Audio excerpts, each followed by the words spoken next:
tonight, Our Lady of the Lake from San Antonio is in town to face SAGU in a tough, crucial matchup as the number 7 team in the land looks to inch one spot closer to clinching the number 1 seed in the Red River Athletic Conference. Coming up right here on SAGU Sports Live.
And welcome courtside here for game 2 of our doubleheader here on SAGU Sports Live. Rob Price here along with my partner Tim Roberts, and a tough loss in game 1, 80-54. Lions dropped a tough one to the Saints, but now we've got what you're calling possibly the game of the year as number 7 Lions face off against a tough Our Lady of the Lake team. Well, if you had to rank the top 3 games of the year last year for the Lions, 2 of them were against the Saints, so undoubtedly you are in for an amazing match tonight. Late February basketball between 2 rivals. Again, this has been a rivalry in the same sense that Wile E. Coyote and Roadrunner were a rivalry for a while. It was all Our Lady, but the Lions have now won 2 of the last 3 against this team, and they feel that they can definitely do it again here tonight. Also, the Lions were riding a 15-game win streak. They have not lost since December of 2012. Let's go courtside now, where Bianca Aracon is standing by with head coach Donnie Bosworth. Bianca? Thanks, guys. Now, there's so much here at stake in these last couple games here, Coach. What is the game going to come down to tonight? You know, it's going to be a lot of possessions. These guys play fast. You know, they play hard, we play hard. It's probably the 2 hardest playing teams in the league. Play by play, we both, you know, respect each other greatly. They were the defending champions. We're trying to be that this year. And so it's just going to be a battle of will, I think, tonight. And Our Lady of the Lake is one of just 2 teams in the nation that grabs more offensive rebounds than we do. Our defensive stats are definitely going to be put to the test tonight. Are the boys going to perform well in this kind of pressure? You know, I don't have no reason to doubt it. We've been in the wheelbarrow all year believing in each other, and we're close. They got a lot of seniors and stuff, but when it comes down to it, I believe in our guys. Thanks so much, Coach, and we're rooting for them tonight, too. Yeah, thanks a lot. Rob and Tim, back to you. And a big game it is indeed here at the Schaefer Center. Come on out as the purple gloves are being handed out, and I don't get one, so I'm going to complain about that. But nevertheless, Tim, some key players for the Saints. Who do you see really making an impact in tonight's ballgame? Well, these are some guys we know well. They've been around for a while now. We've seen them in the Schaefer Center multiple times. First of all, Robert Martinez. He leads the team with 19 points per game. He averages 3.9 three-pointers a game. That's number 3 in the nation. He's also a 47.5% shooter. That's number 4 in the nation. So excellent shooter, and we know if there's one thing the Lions do, it's cut your shooting stats down. Rob Martinez is going to have to do a good job to keep that up tonight. Marcus Thompson has 7.3 assists a game. That's good for number 3 in the nation. He also has 3.1 steals a game. That's good for number 3 in the nation. 2 spots behind our own Dominic Rambo, who's at around 3.5 a game. Loron Smith rounds out my big 3 for the Saints. He averages 18.8 points a game. He averages 2.8 threes a game. So he's number 13 in the nation right there. So you have 2 of the top 15 three-point, actually 3 of the top 15. You have another top 15 three-point shooting player in for the Saints. He also leads the team in rebounds with 5.7 and blocks. So LaRon Smith's kind of your big man for the Saints. He's got to contribute a lot tonight. What do you got for the Lions? Well, the top 1, 2, 3, 4 players for the Saints are all guards. And so a little bit of a replay of the last game. I really think it's going to be Dominic Rambo, Caleb Gentry, and Jonathan Walter out there up front taking care of the ball, trying to limit maybe the number of shots that Martinez takes. He averaged, like I said, 19 a game. It'll be interesting to see if they put Walter on him or if Boswick sticks Rambo. who's probably a faster defender, but Walter's got longer arms. So either way, you've got to shut down Martinez. Rembo does average 18 himself, 4.3 rebounds a game. Gentry pops in 9.5 a game, 3.3 rebounds. And then Walter, great defender. He averages 7.6 a game with 5.9 rebounds a game. So I really think your big men are going to take care of business. You've got that big playability with Michael Wellaway and Deuce Ward, but can you stop Robert Martinez? That's the key thing. So that's going to be in my keys to the game with the guard play. Well, I look right now at Our Lady of the Lake. Two huge factors is their offense and their defense. I see their offense as an unstoppable force with one chink in the armor, and their defense as a massive liability with one massive strength. The Saints average 91.2 points per game. That's good for number 2 in the nation behind LSU Shreveport here in the River Conference. They average 17.2 offensive rebounds a game. That's number 1 in the nation. They average 12.1 threes a game. That's number 1 in the nation. So you see this offensive juggernaut, the chink in the armor. They average 42.5% shooting in the game. That's number 73 in the nation. So right there you see, they don't shoot very well. They rely on those offensive rebounds to get their score up into the 90s every single game. The SAGU can limit that shooting percentage they have for so many teams. That offense could be in trouble. Defensively, like I said, they're a liability across the board, -1 area. They give up 86.7 points per game. That's 100th out of 102 teams in the NAIA. They give up 48.8% shooting. That's 99th. They allow 44 rebounds a game. That's 99th.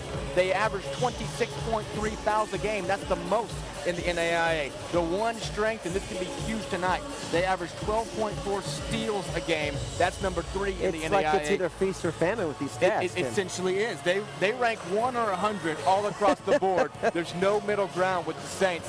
They're going to really need to force those steals, limit the Lions' possessions, and if they can keep that offensive rebound game clicking like they can, they can really overcome all those missed shots.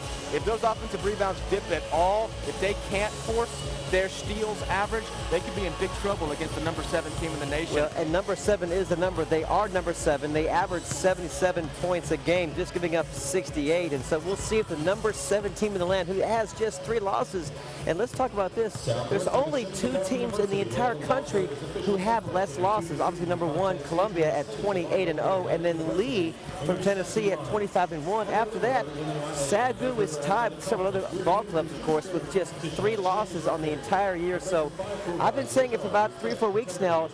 This team is sneaking up on the nation, and I believe personally, after watching them play, this team could contend for a Final Four berth in Kansas City. Well, the thing is, they have a tournament-type team. They have a team that can limit anyone in the nation to 38% shooting on a night. Doesn't matter how good you are. If you average 49% shooting and all of a sudden you shoot 38%, you are in big trouble in that game. Looking at some matchup stats right there.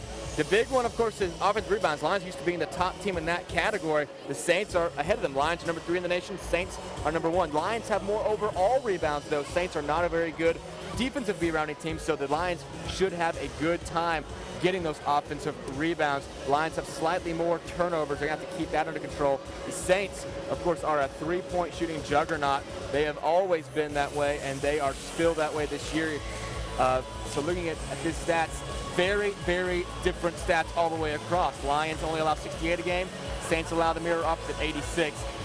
These are 2 very, very different teams. After we've seen some matchups in the past where it's like the Lions are playing their twin, this is playing your alternate reality. This is 2 teams that play completely different styles of basketball.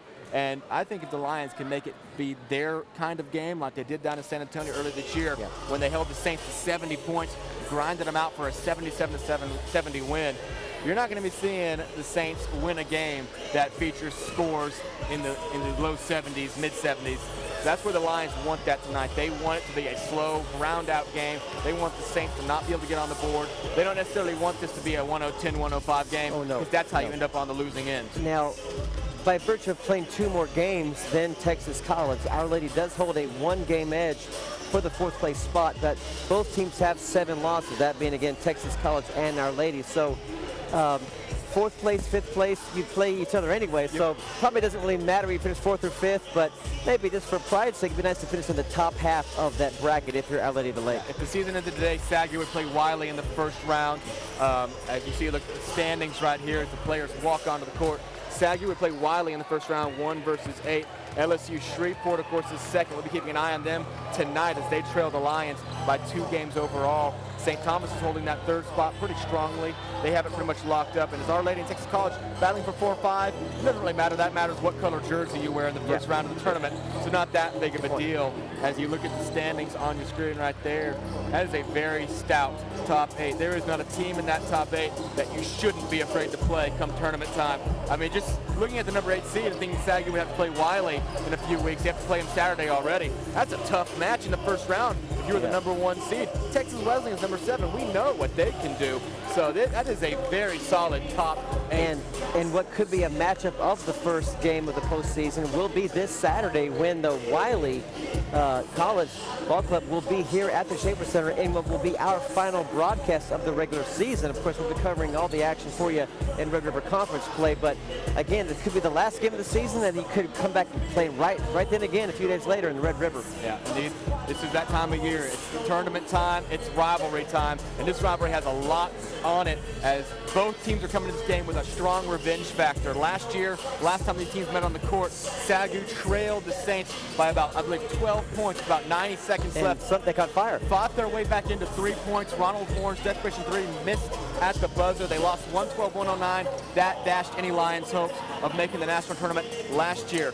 So that really hurt them. So they have some revenge. For the Saints, this is a mirror image of what happened last year. They came into this arena at number 5 in the nation and were stunned by the Lions 106-80 in a game that they could never find their shooting range. Just never found a way to make it click.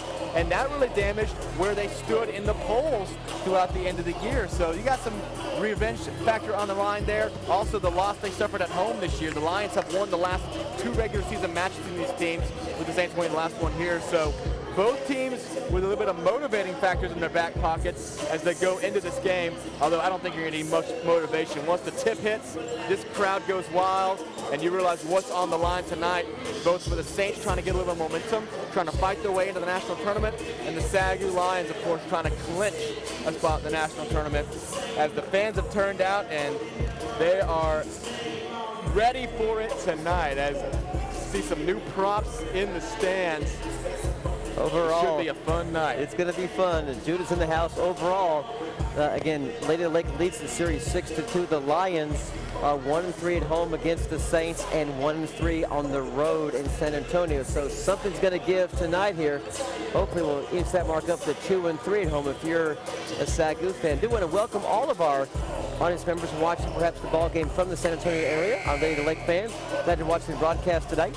Well, we were watching LSU Shreveport's result very close to tonight, a chance for the Lions to clinch.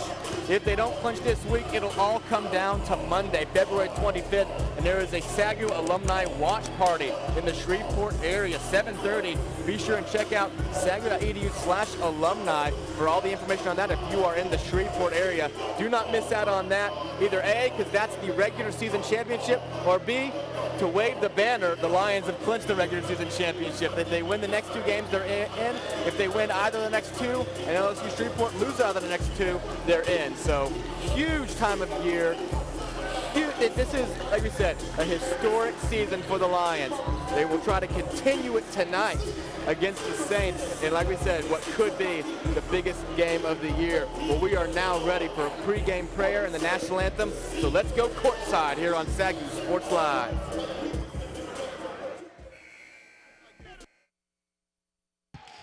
Ladies and gentlemen, we ask that you please rise and remove your hats as we honor God in prayer. Then remain standing and face the flag as we honor our nation with the singing of the national anthem performed by the Harvesters.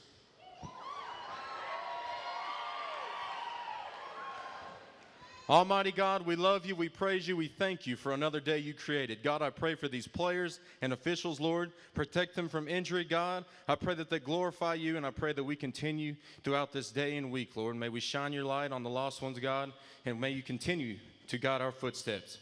I pray all these things in Jesus' name, amen.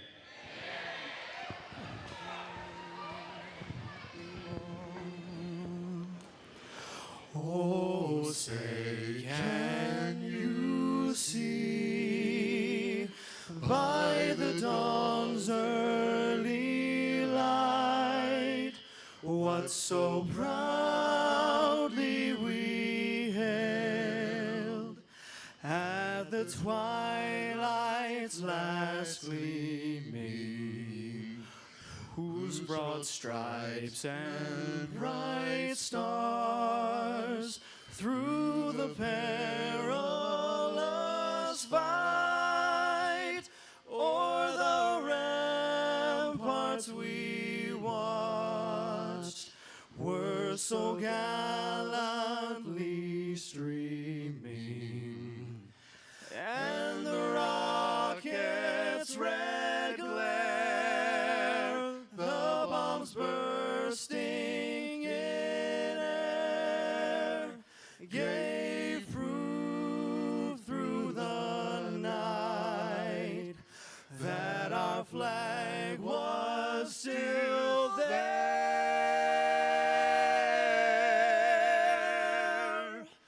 Oh, say does that star-spangled banner yet wave o'er the land of the free and the home of the brave.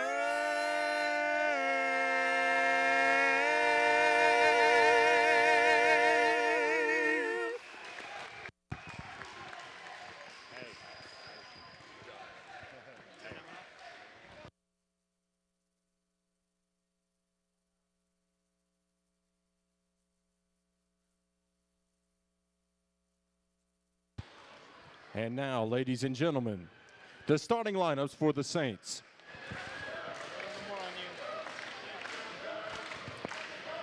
At guard, standing at 6'3", senior from Dayton, Ohio, number 5, LaRon Smith. At guard, standing at 6 foot, senior from Houston, Texas, number 10, Robert Martinez. At forward, standing at 6'6", senior from Houston, Texas, number 21, Mike Brown. At guard, standing at 6 foot, senior from San Antonio, Texas, number 22, AJ Govan.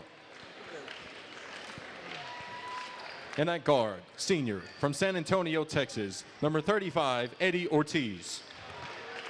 Head coach is Russell Vallandingham.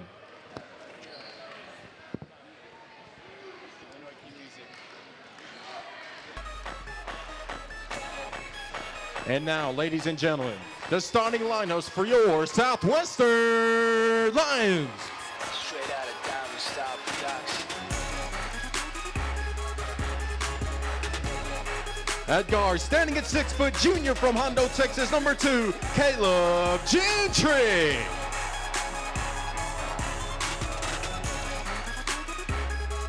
At forward, standing at 6'5", sophomore from Louisville, Texas, number 15, Mike Llewellyn.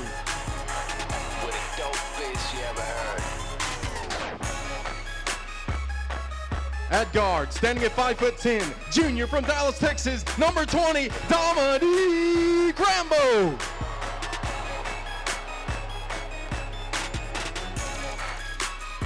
At guard, standing at 6'4", sophomore from Garland, Texas, number 21, Jonathan Walter. And at forward, standing at 6'5", senior from Waco, Texas, number 33, Deuce Ward. Head coach for the Lions is Donnie Boswick. Assistant coaches are Garrett Jones and Kyle Tucker.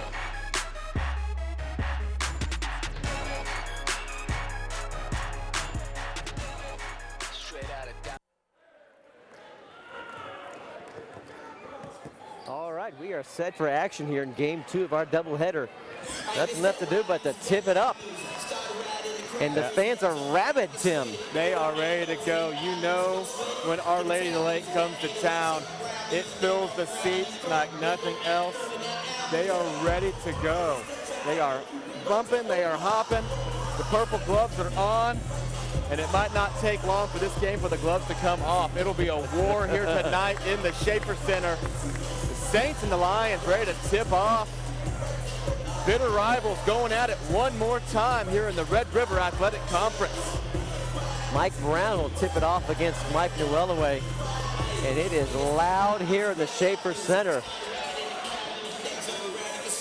Lions look to cut the magic number from 2-1 with a win tonight against the defending Red River Athletic Conference ball club in Our Lady of the Lake. And a quick whistle. That didn't take long. I think Deuce Ward had a illegal wristband on, so. Must have been a Livestrong bracelet. Not allowed to use those anymore. Garland, quick tip over to Rambo. And just like that, 3 seconds in, the Lions lead 2-0. That's how you start a game off, quick down the court, and don't expect this pace to slow down at any point in the game. Robert Martinez leads all scorers at 19 on the season for the Saints. A strong move up and in, good from LaRon Smith. And here's some full court pressure from the Saints. Expect that for 40 minutes. Rambo almost turns over, gets his own pass back. Gentry looks right. 15 the shot clock. Ward to Walter. Nice pass over to Newellaway on the block. Great inside passing from the Lions.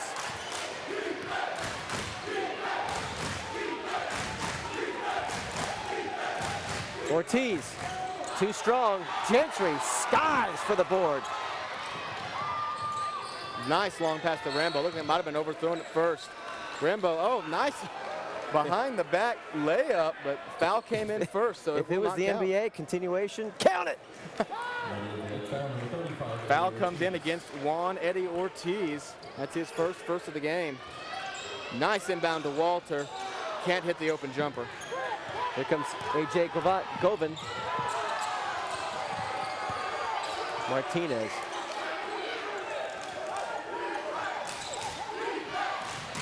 Baseline. Travel. Mike Brown tried to go baseline against Newellaway. Called for the walk. You can feel the energy in the gymnasium here at the Schaefer Center. As Walter looks to go baseline.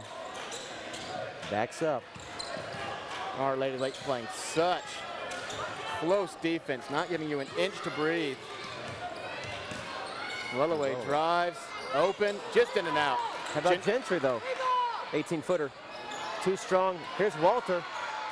Got it. Never hit the ground. Kept this ball above his shoulders. Just like they teach you in junior high basketball. And Walter, with some textbook offensive boards, puts the Lions up 6-2. We mentioned that pregame. The Saints are a great offensive rebounding team, not a very good defensive rebounding team. The Lions take advantage of that there with two back-to-back offensive boards, results in some points. Lions open up a 6-2 lead to start it out.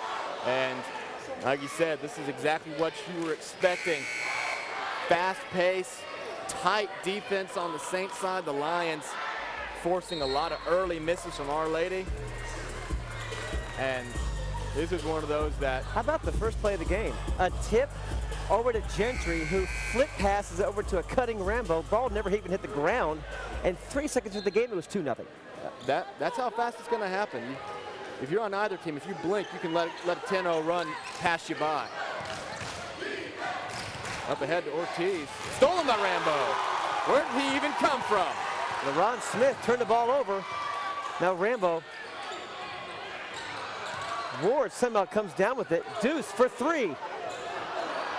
Too strong. Ortiz gets it out to Martinez. LaRon Smith, good. Three-point shot good from the 6'3" senior from Dayton, Ohio. He was guarded well. Found a way to get that one off with a lot of pressure. Sinks to three.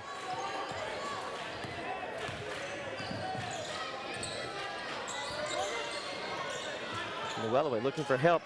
Finds a cutting Rambo. Walter to Newellaway, unable to get it.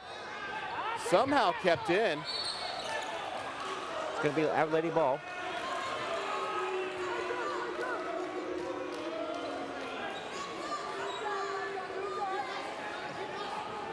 Lions lead 6-5.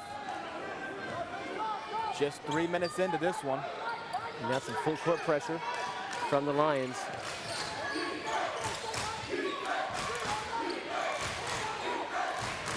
Got to see much zone defense tonight as both teams come up with a stifling man-to-man defense. Now baseline goes Martinez, high arching shot, no good, loose ball. AJ Govan comes away with it. High shot off the glass is good. Saints take their first lead. They go up 7-6. Walter got to get it in. Rambo fires that pass in. Somehow found Gentry on the left side. Pulls back out. Ward, he can shoot that, he does. A little short. Saved by Walter, but unable to get it into a Lion. A wide open. LeBron Smith. In and out. Here comes Rambo, wasting no time. Little stutter move. Oh! How about that move? A little stutter step and driving through a reverse layup. Dominique Rambo. Big three, good. Martinez averages 19, gets 3 right there. Puts the Saints back up by 2.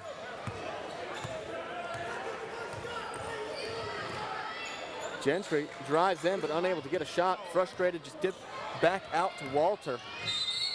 Walter drived and fouled, moving to his left, and near the vicinity is author AJ Govan.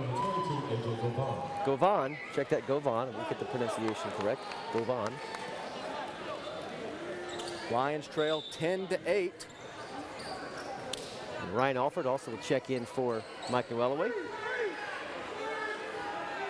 So essentially the second line Minus with Rambo. With Rambo in. That's a 3-guard setup. Remains in the game for Bostwick. Ford, he averages of 9.5 for the game. How about Rambo? A monster 3! Way downtown! Finding his stroke early, Dominique Rambo. Martinez for 3. But Adore comes over the board. Here comes Guidry for 3. He liked it, a little short. Martinez comes away with it. Lions have a 1-point lead, 11-10.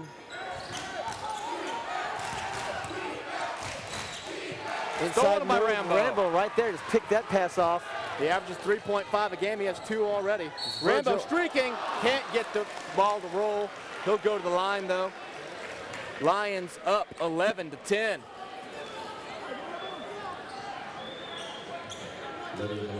You like the pace of this game so far, Tim, if you're the Lions? It's working for them. They're getting down, they're getting their open looks. They're finding a way to get down there. The key thing is you just can't let this pace start forcing you into turnovers like the Saints are so good at forcing. Rambo makes the first. The Saints are very good at stealing the ball away. Rambo with 8 already on the game. SAGU 65% as a team from the line. Rambo gets both of those to fall. He'll take a seat. Into the game is Maurice Mo Oglesby. He's a junior from Arlington, Texas. 6'4", which will shift the defense or the offense to a 2-guard setup with Guidry and Ford running the offense. Alford tried to block that one. Unable to get the rebound is Oglesby. It goes back to the comes away Saints. with it. Martinez for 3. Alford had a hand on it. It'll stay right here. The battle between Bridge Levy and Ryan Alford. Alford last to touch. Marcel Campos will inbound the ball for Our Lady. Martinez stolen away by Guidry, who wastes no time. Past midcourt. And a whistle Fouls coming in against Marcel Campos. On Campos, he checked up on Guidry. 4th foul of the half on the Saints. Lions yet to commit an infraction. Campos, a senior from I'm going to butcher this. Sao Paulo, Brazil. That's a big city. Help me out here. Help me. Sao Paulo. Sao Paulo, Brazil. A transfer from Midland College. And now a Saints player crashes to the ground. Foul comes against Alford.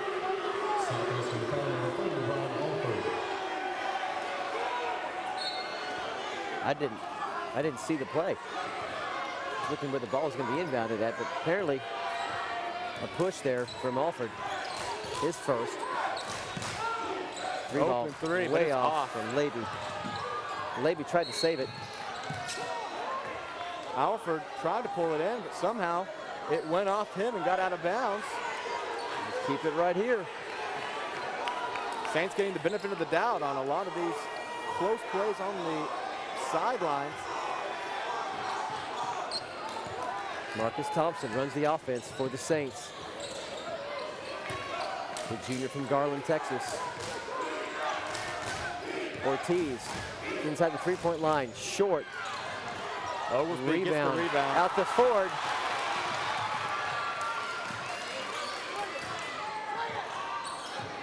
Alford over to Oglesby, spins back. He's got Adoy. He likes to shoot from 18, 19 feet. He's got range.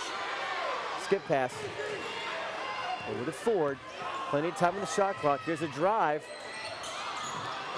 Adoy puts it up, can't get it to fall. Loose Alford ball. gets it. What a Guidry fight now by 5 Alford. on the shot clock. Alford for 3. Yes, sir! James Ford. James Alford puts the Lions up by 6. James Ford with 3 up on the Ford. shot clock. Oh! That's good by Campos, and he's going to get the flop call.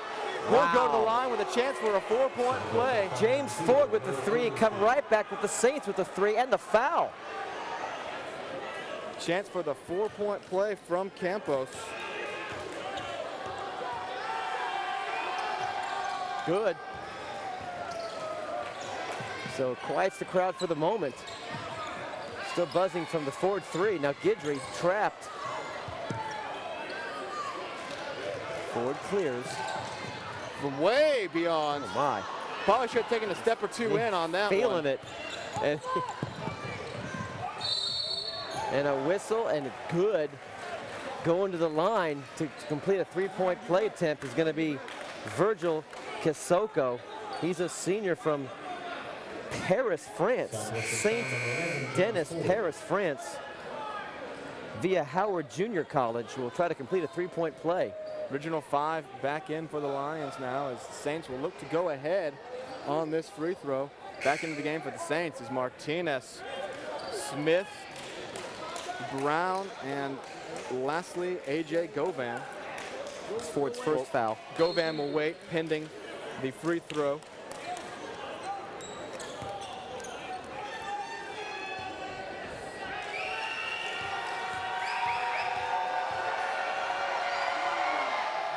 Too strong. It may get the lucky bounce. He does.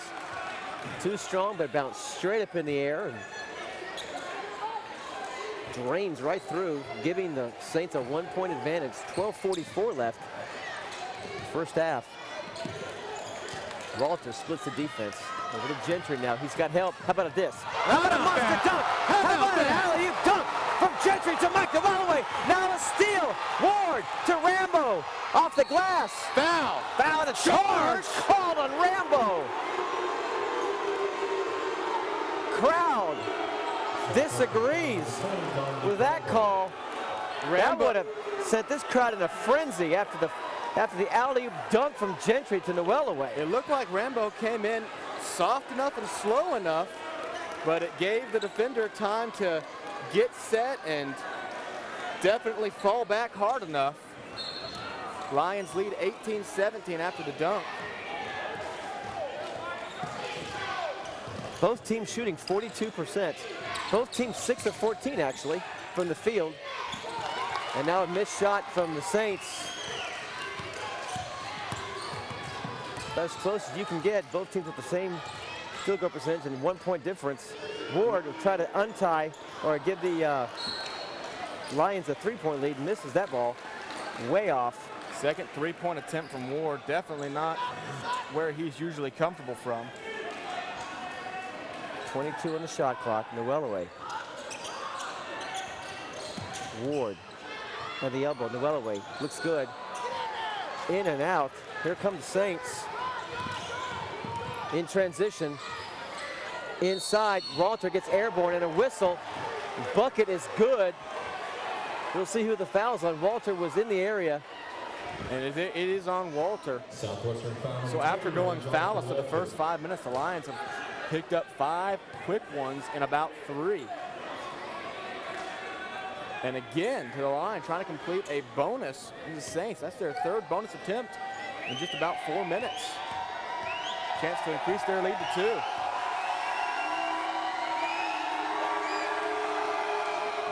Free throw's good from Mike Brown. Averages 9.7 a game. Kick ball, and the Lions will bring it back out. Brown already has 5.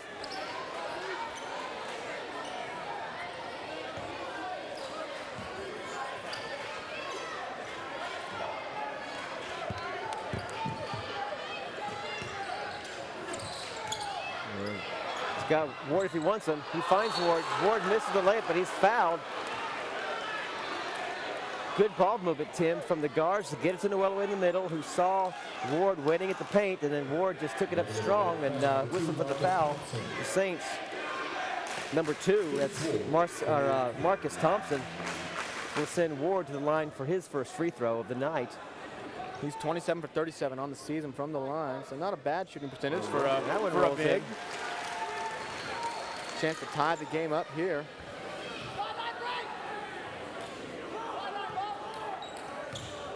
15 games in a row. Lions on one of the hottest streaks, the 2nd longest current streak in the NAIA this season. Behind only number 1 ranked Columbia, who haven't lost this season.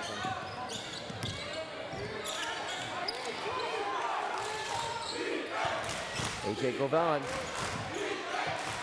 How about a 3-ball from the middle? Excellent offensive movement to spread the defense out.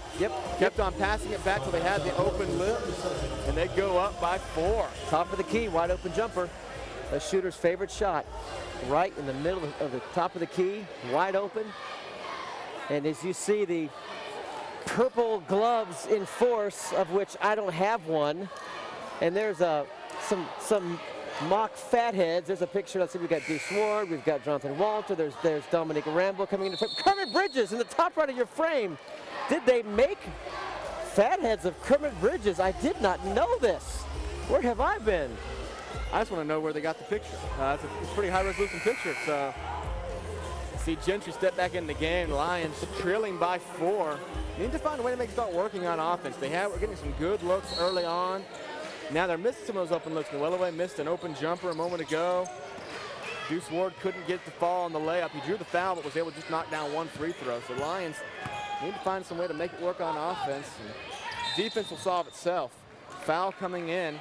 That's going to be against Robert Martinez. Is the real President Bridges in the house? I'm sure he is. We're looking for him. Inbounding is Deuce Ward.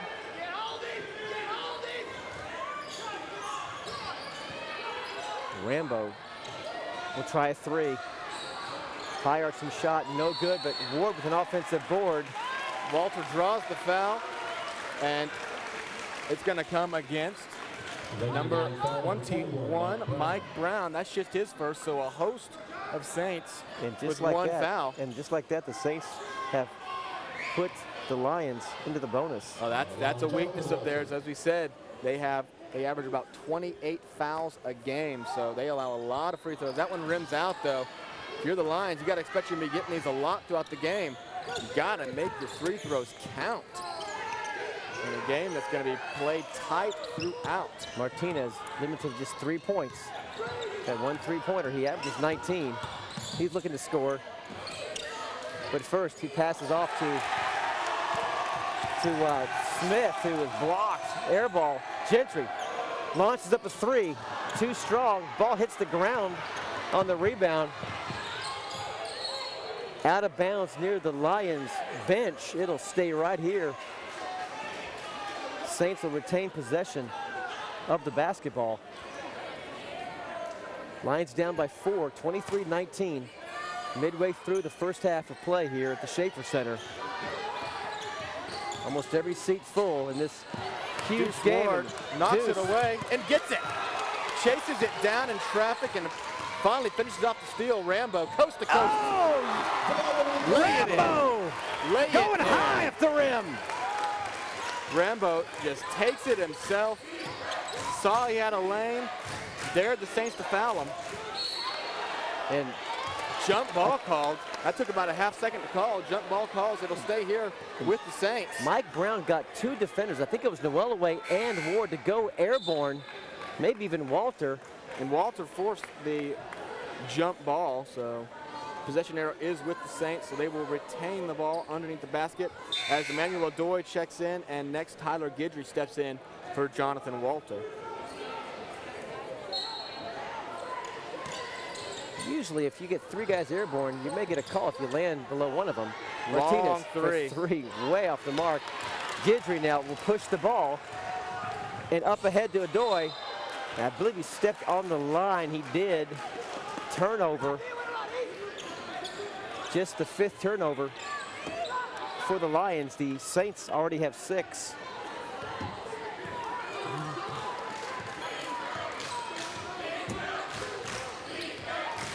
Thompson surveying the defense. Adoy with a steal. What's he going to do with it? Rambo, the trailer, layup no good.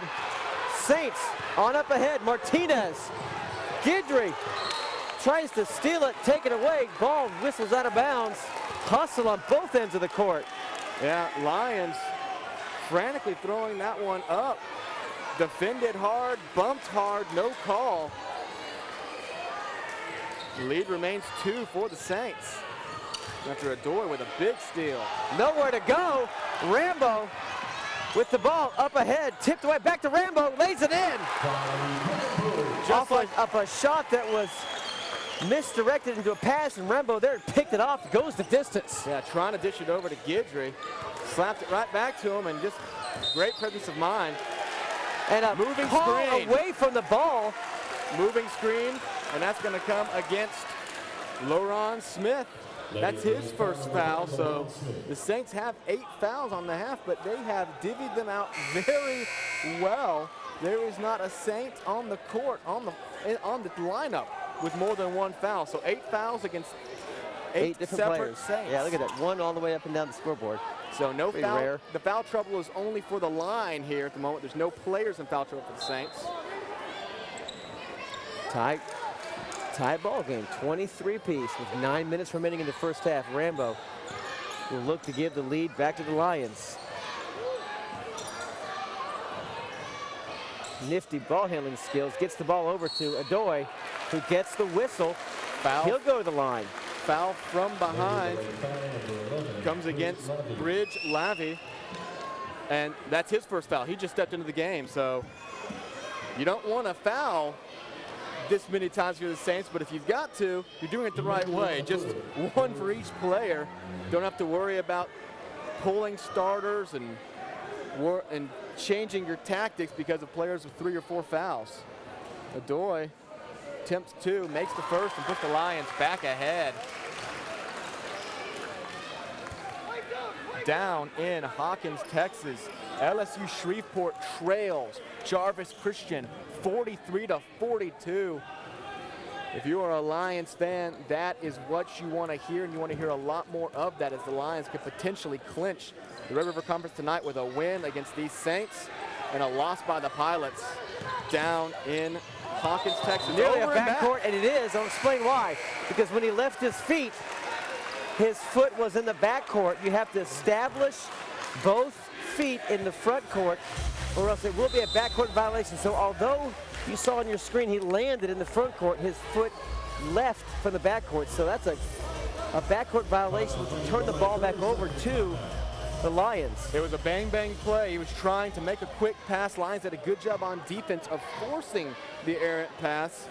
And again, yeah, you can't be back on that end of the court. So good defensive job by the Lions. Look at the scoreboard right now. Dominic Rambo leads all players with 13 points. He has 13 of the Lions, 23. Obviously, the focus of their entire offensive attack right now. The Saints' leading scorer is Ron Smith with 8. He's knocked down 2 big three-pointers, one of which with a defender in his face the whole way. And look at the points off turnovers, Tim. 8 points for SAGU, just 2 for Our Lady. Jonathan Walter will check into the ball game for Coach Bostwick.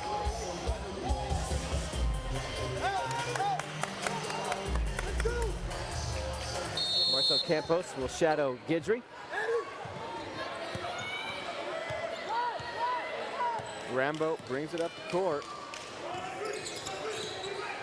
Free ball, top of the key. Walter knew it was going to be air ball, grabbed it, running through the lane, gets the ball back out to Guidry. I don't think Rambo can give themselves a high arcing Nice pass to Rambo over to Walter for 3. No good. Lions missed 2 3-point opportunities, both of them with decent looks. Decent, and now a very foul. good looks. Absolutely. Foul coming against Rambo. That's going to be his second. Trying to force the steal. Gets his second.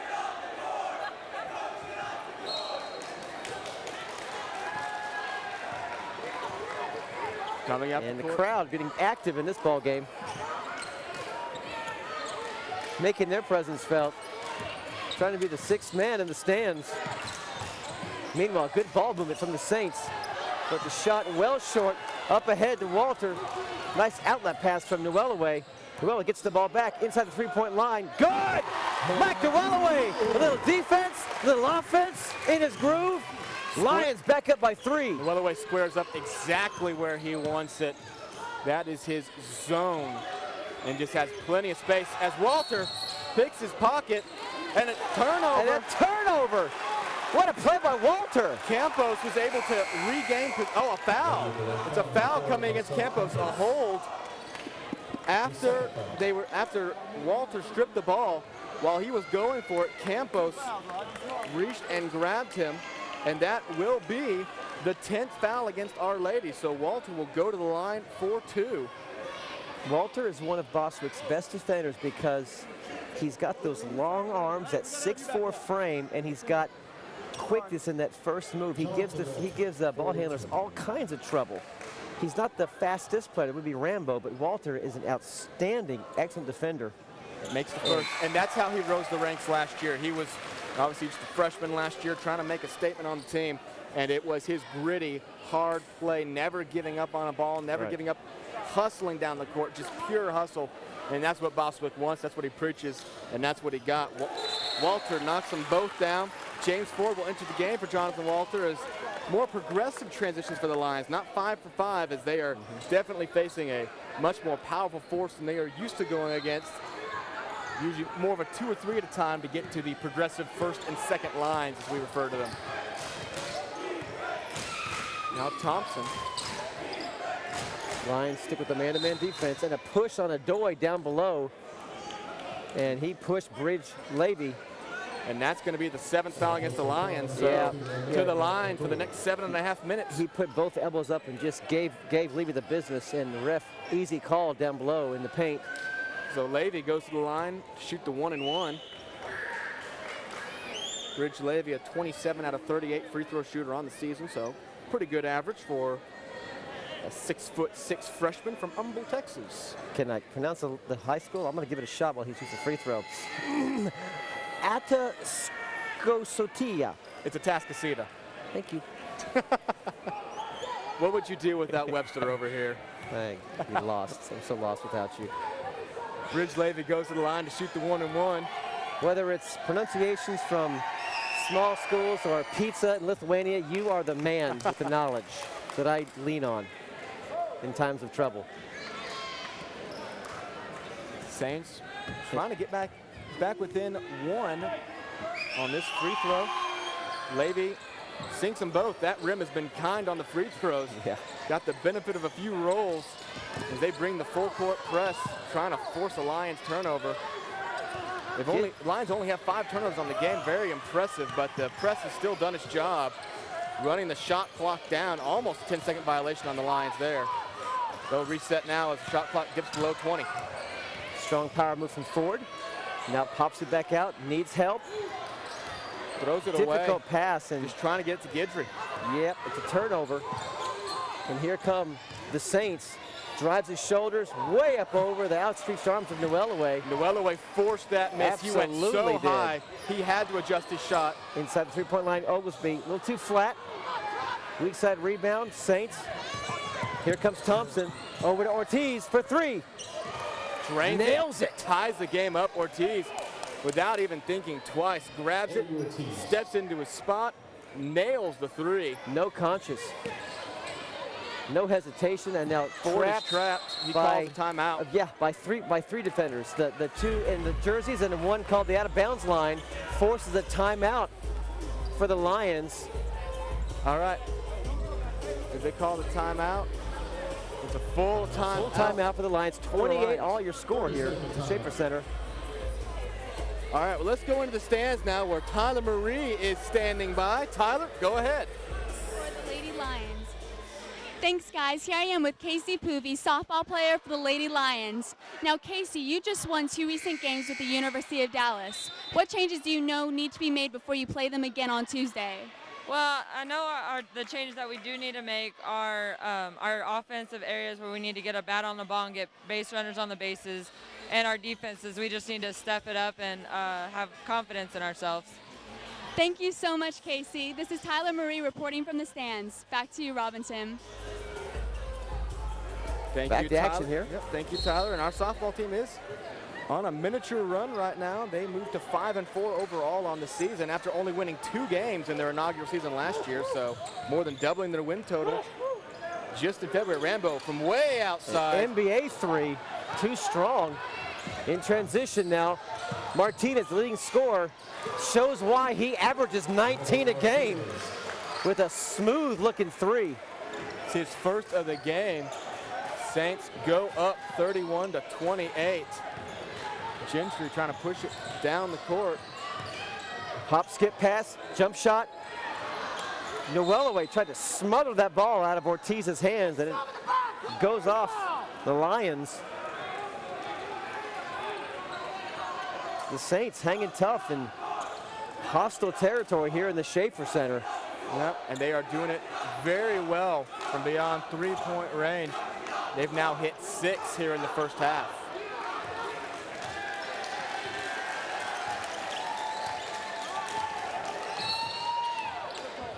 And a Foul. whistle in the paint, Tim. Away from the ball comes against Walter. That's his second foul. And as it is the 9th of the half, it'll send the Saints to the line for the 1-and-1. Saints perfect on free throws tonight, 5 for 5.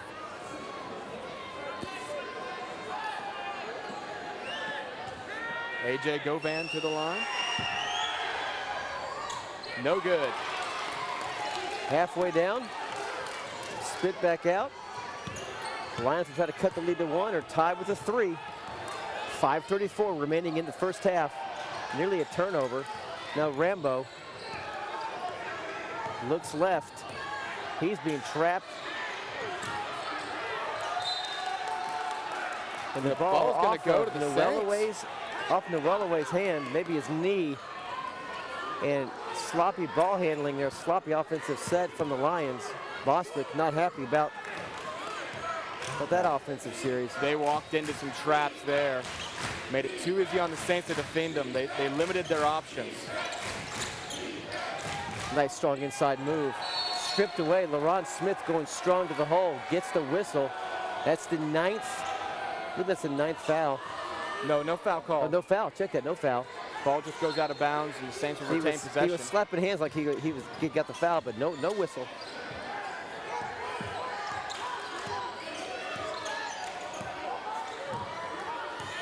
It's a high screen pick. Martinez takes it, loses the ball, slips. Rambo Oh!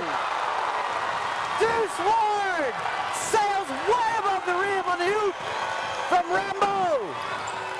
The senior playing his final regular season games, slams it home, ball thrown away, Lions force the turnover. The crowd is loving that. He wants to be nominated for the dunk of the year. He heard us talking about Mike a little bit too much. Slams that one home, the senior. Rambo Loses it. might be staying here. It went off. Our Lady stripped it out of his hand, so it'll stay this end of the court. Rambo active on the alley-oop passes to his big men early, already 2 or 3 in this ball game. Just 15 minutes into the contest. The crowd on their feet liking those plays. Now Rambo was smothered by 2 Saints players on up ahead. Here's A.J. Govan, who tries a one-handed dunk.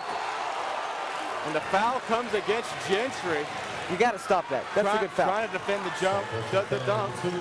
Got his hand on the ball, but then his hand slipped down and touched the elbow. You can't allow a dunk in your home gym like that. So that's a good foul, good hard foul. Didn't try to injure the player, just stop the... made a legitimate play on the ball. Stop the move, yeah, absolutely. Wasn't definite that was going to be a foul at first. That could have been a block. Govan to the line. This will be a 2-shot foul. It is good. Saints go back up by 2. Thompson and Campos will check in for head coach Russell Van Delanningham in his 4th year.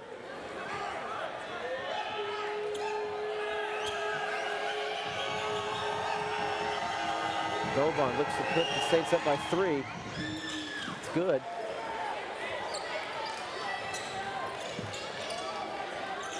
Saints will keep trapping.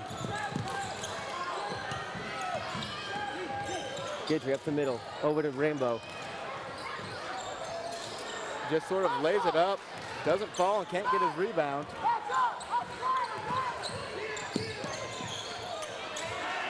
For 3, just off the mark. And Gidry goes way up high. Whistle for the foul is going to be Mike Brown trying to rip the ball out of Gidry's hands. That'll put Tyler on the line. Excellent free throw shooter.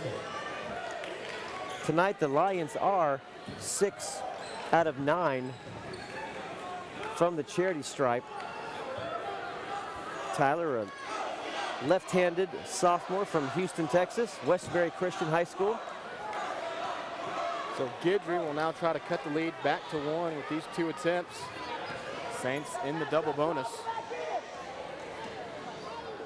Gidry, misses the first. Just a little bit too strong off the back rim.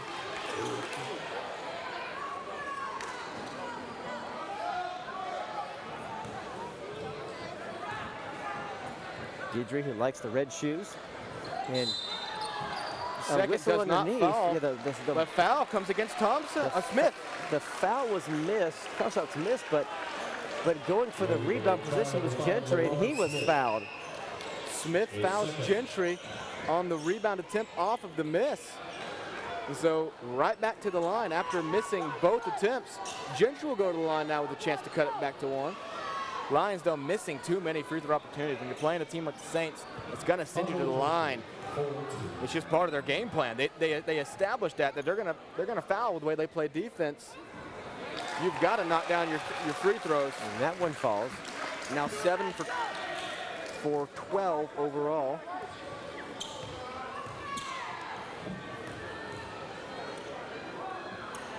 Second free throw is good.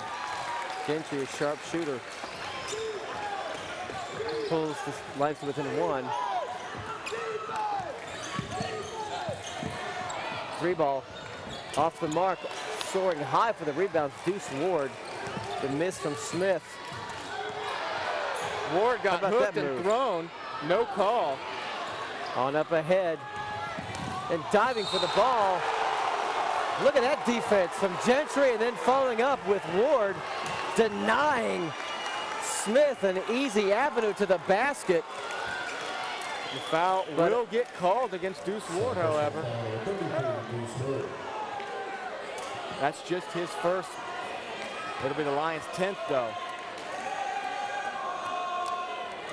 So Loron Smith will go to the line to shoot 2, with the Saints leading by 1.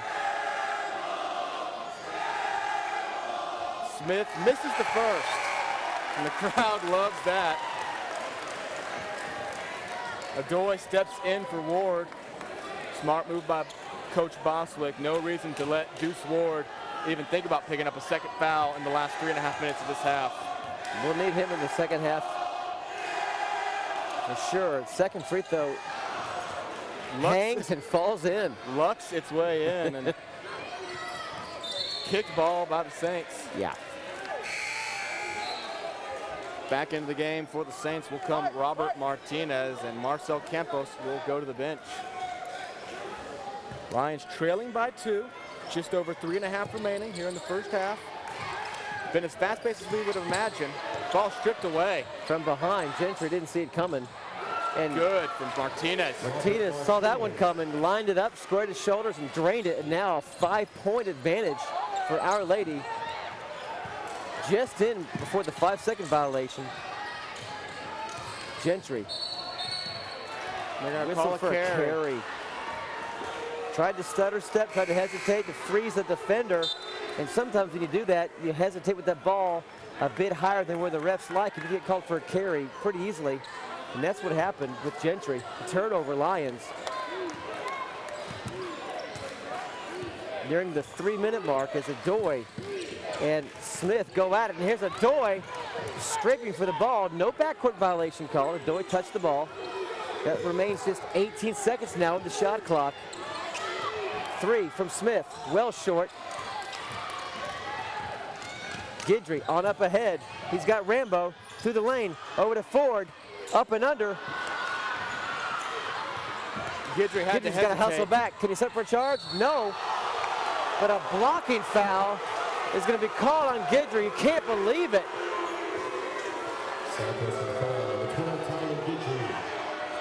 Deuce Ward will check back into the ball game in just a minute, and Guidry didn't think he touched anybody. But you know, Tim, sometimes bodies are moving that fast, and he wasn't set, that's for sure. We know that. So anytime your body's not set, you raise your arm and start moving it, you might be whistling for a foul, whether you touch someone or not. Just the angle that the referee saw the play unfold. It's Guidry's first. Jesse Garner, please come to the table. Jesse Garner. And referees are stopping play for a moment. Fans are coming on the court. Next time it'll be a 10. And referees are issuing a warning essentially against the SAGU fan base. Yeah. Getting a bit too close to the action. Your attention, please. If any fan crosses the purple line on the court, that is an automatic technical foul. And we're hearing over the announcement. Do not cross the purple line. Technical foul will be assessed against the Lions. And so the Lions fans being warned to stay behind that purple line. Not an easy task with how many fans have packed the stands tonight. Well, it's a safety issue, Tim, and I see why the refs would make that call. You've got about, I'm guessing, 2.5 feet between the court where it's inbounds and where the players or the fans are positioned, and that's 2.5 feet is not a lot of space at all when the ball's flying towards the out of bounds line. So for the safety of all involved, the refs are just letting the crowd know to keep your space. Second free throw is good. The Saints lead is 6.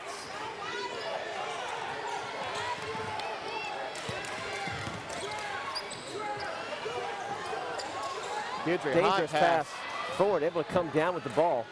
Yeah, that could have been a turnover in more ways than one. Guidry inside the paint at the elbow. From 15's good. Smith stops his forward momentum, gets the ball back over to Govan. 2:05 left in the second half, or first half. And up and under, and reverse layup from Mike Brown. Turned over. Was poorly handled by Adoy. Martinez, left-hander, short, over the backboard. That's out of bounds. We'll turn the ball back over to the Lions, and Juan Eddie Ortiz will check back in for A.J. Govan. A 6-point deficit for the Lions.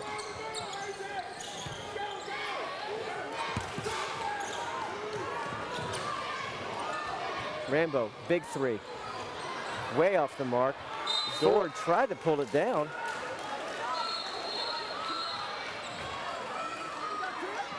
And referees conferring, yes, it is going to be the Saints' possession.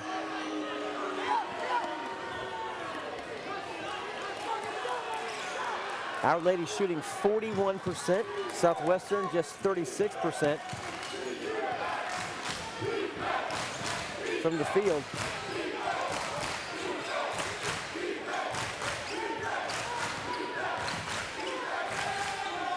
Smith for three, gets the bounce. Smith has 12th point of the night. Getting all the rolls, a high pass to Ward, who skies, able to come down with it and then gives it up. Martinez for three. That goes halfway down and pops back out.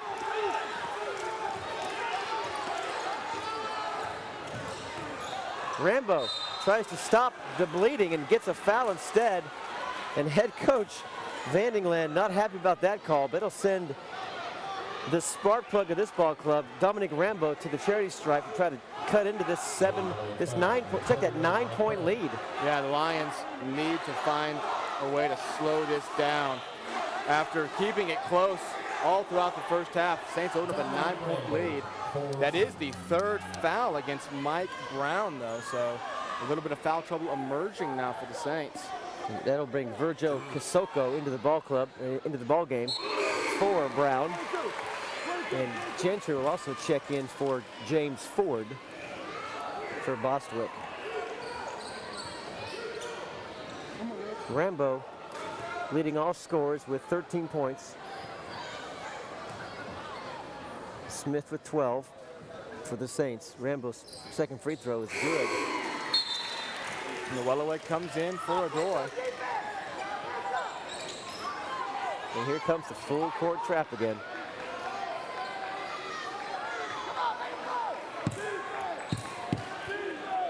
Under a minute remaining in first half of play here at the Schaefer Center. In a game that could cut the magic number to 1, and with a little help on the road from Jarvis.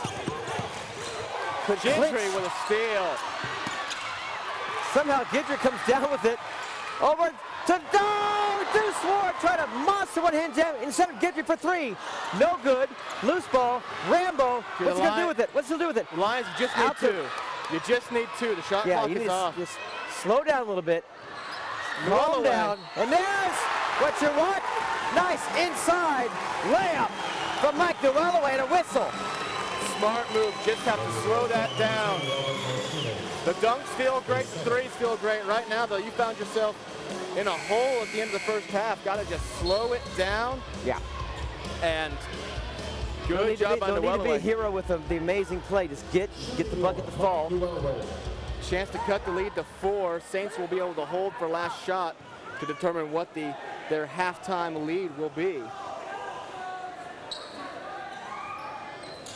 Good from Nwelaway. Good release. Lions trail by 4. Shot clock is off.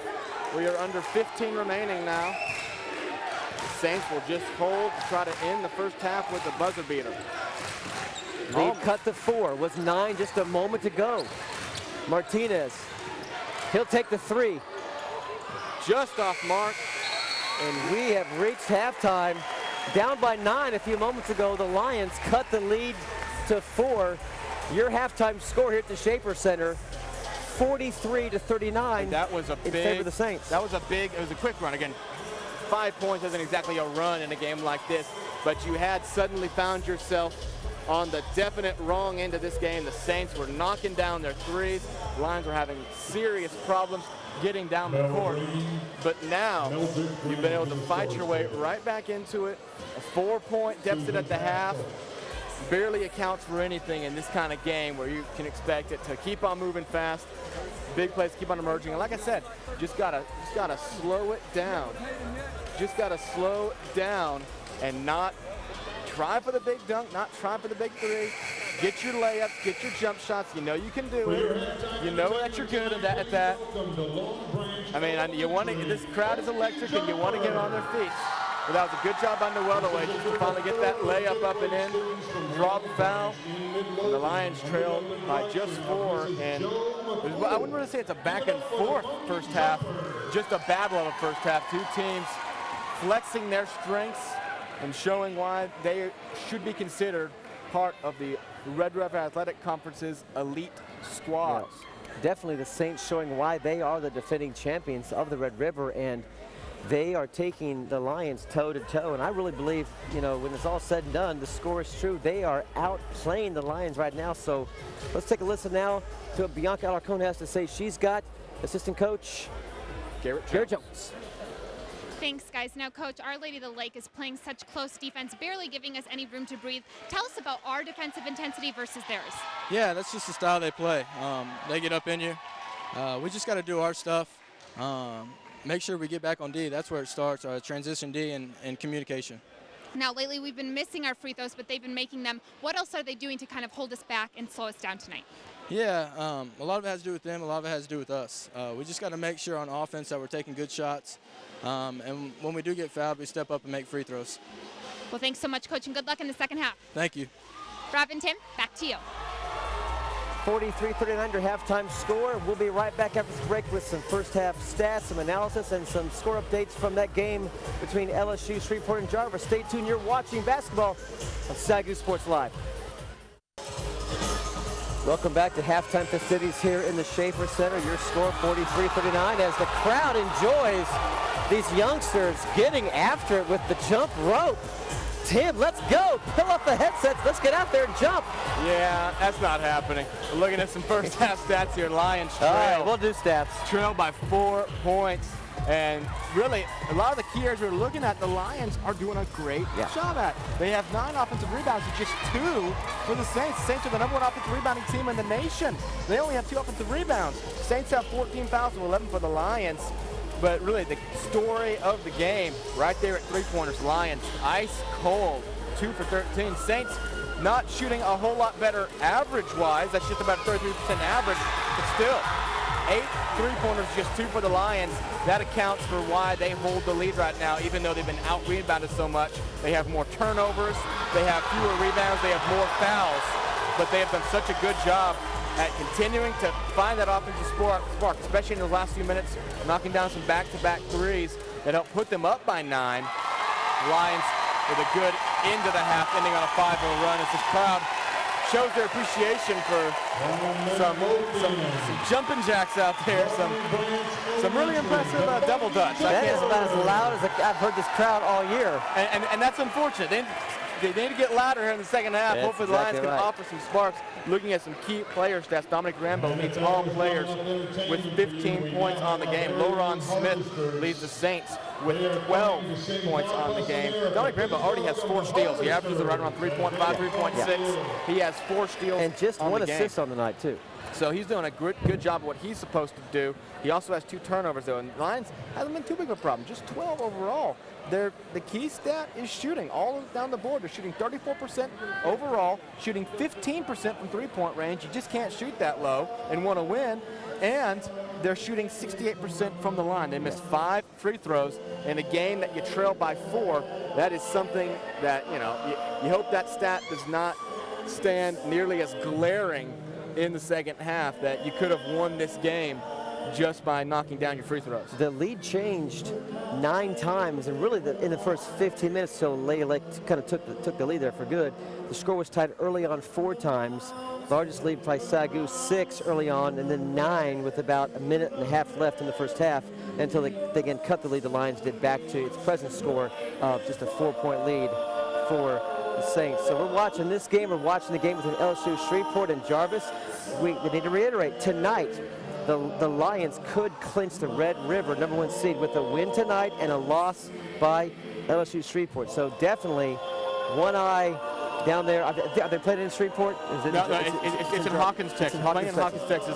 Well, one eye down there, but definitely the eye right now is on this game as the Lions have their hands full against the Saints. The Saints coming off one of the bigger surprises of the year in the Red River Conference, losing to Bacone. Bacone's the next to last team in the Red River Conference. So the Saints want to get a little bit of momentum going into the tournament. They'll be right back here just a little over a week from now to start competing for that Red River Conference championship game.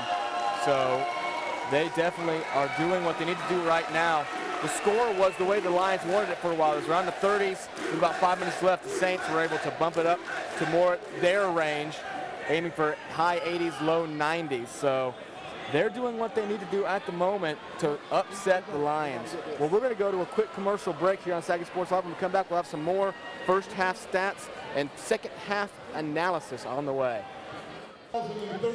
Welcome back. Some halftime festivities here as in a moment the new SAGU Athletics logo will be unveiled to the crowd for the first time. The Lions, of course, making the move to the Sooner Athletic Conference next year. With it's going to come a facelift of the old Lion. And a new sport. A new sport. They just announced it. It was announced a couple weeks ago on Facebook, but now official. Cross country will be the new sport here at SAGU after adding women's softball just last year. The school added a cross country program beginning in the fall of this year that will compete in the Sooner Athletic Conference. So as we see here, the unveiling of the new Lion. Here it is. Look at that. Beautiful. A ferocious looking lion in action. You see the purple, the gold, and the white outline, and the new face of SAGU Athletics. There it is.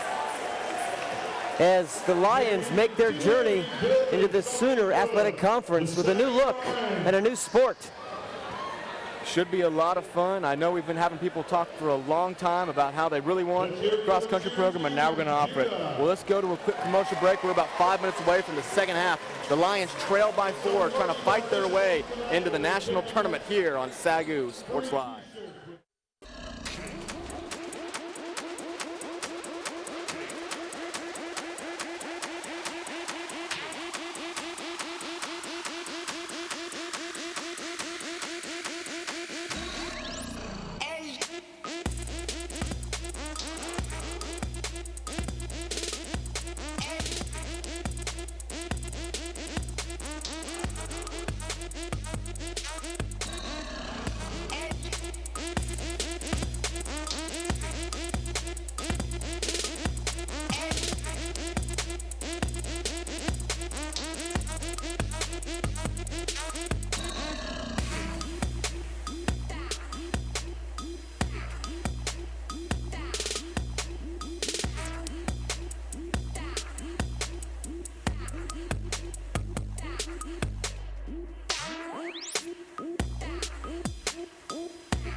Harlem comes to SAGU.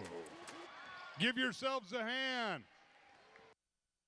We're back here at halftime at the Schaefer Center, and a lot of fun activities happening here. A new logo, a new sport, something called Harlem Shake. Did I say that right? I don't know. I'm getting old for this kind of stuff. I think I'm too old for it too, and I'm not that old. So, hey, a quick look at the top 10 of the NAIA. Columbia College, #1. You mentioned them, undefeated, 28-0. #2, Lee College from Tennessee, 25-1. John Brown, where Coach Bostwick used to be the head coach there. They are #3 in the nation at 25-4. Pardon me? Assistant coach, John. Assistant coach, 24-4. #4, Lindsey Wilson out of Kentucky, 24-3. Lewis Clark State out of Idaho, 25-3 at #6. #5, Cal State, 25-3, and then there it is, #7, SAGU at 24-3. Wrapping up the top 10, Westmont College in California, 23-5. #9, Oklahoma Baptist, 22-6. And then our sister school, Evangel University, at 21-5. Round out your NAIA top 10.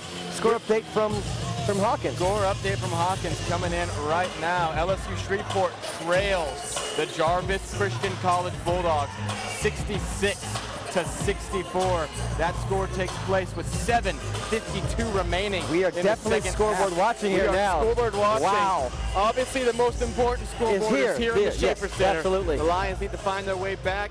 They're down by 4. Really got outmatched those last 10 minutes or so. Into the half on a good run to get right back in it. But we are going to have our eyes on the game down in Hawkins, Texas. No matter what happens here in the Lions game, if the Pilots lose, the Lions, that number drops to 1. Right. That would hold no matter what. Someone has made a big shot at halftime. No, it's free T-shirts. Oh, I saw a big shot made. That looked like a shot made. You don't know fans like I do.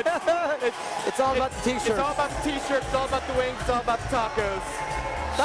Shots are secondary.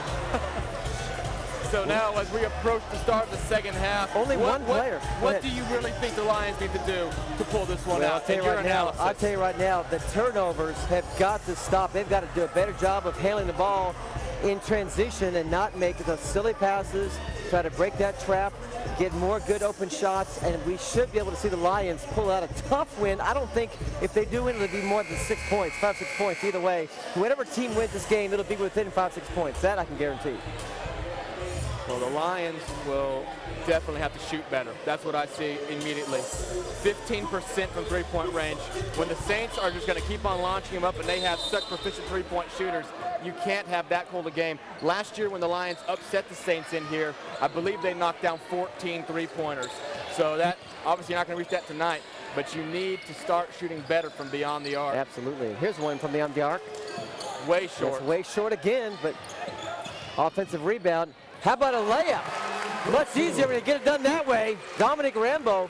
Gentry while leaving the arc almost drew the defense out entirely. And a quick timeout from Coach Van Landingham.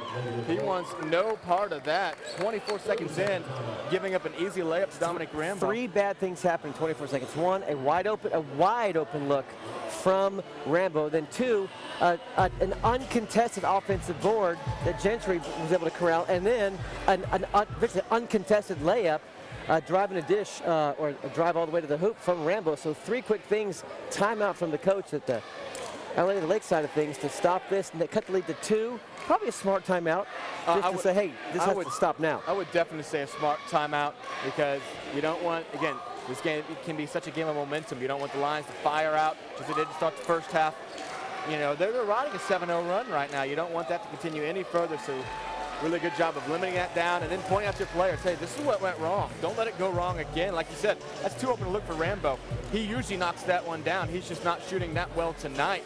And then like the easy offensive rebound, you just can't allow that to happen if you want to hang on and win this one here in the Schaefer Center. He averages 18.7. Already tonight, Rambo has 17, so he's probably going to eclipse his average in the next few possessions or two, and hopefully leading his Lions to a victory tonight at the Schaefer Center, which would cut the magic number to 1. Now, inbounding the ball will be LeBron Smith at midcourt. Here comes Martinez. Martinez had 10 at halftime. Smith, inside dish, stolen away. Deuce Ward. From Ward. Oh, goes it right back to Martinez. I don't know who Deuce was looking at. Ward lucky to get the foul called as Martinez got Deuce airborne. Yeah. After Deuce got the steal, I don't know who he was looking at, a but dangerous Martinez. pass and a steal. That's going to be a foul on Martinez, pushing Deuce Ward. And that's his 3rd foul. So Martinez now with 3 fouls. He will join Mike Brown with 3 fouls. So, like you said, Brian's got to limit those turnovers.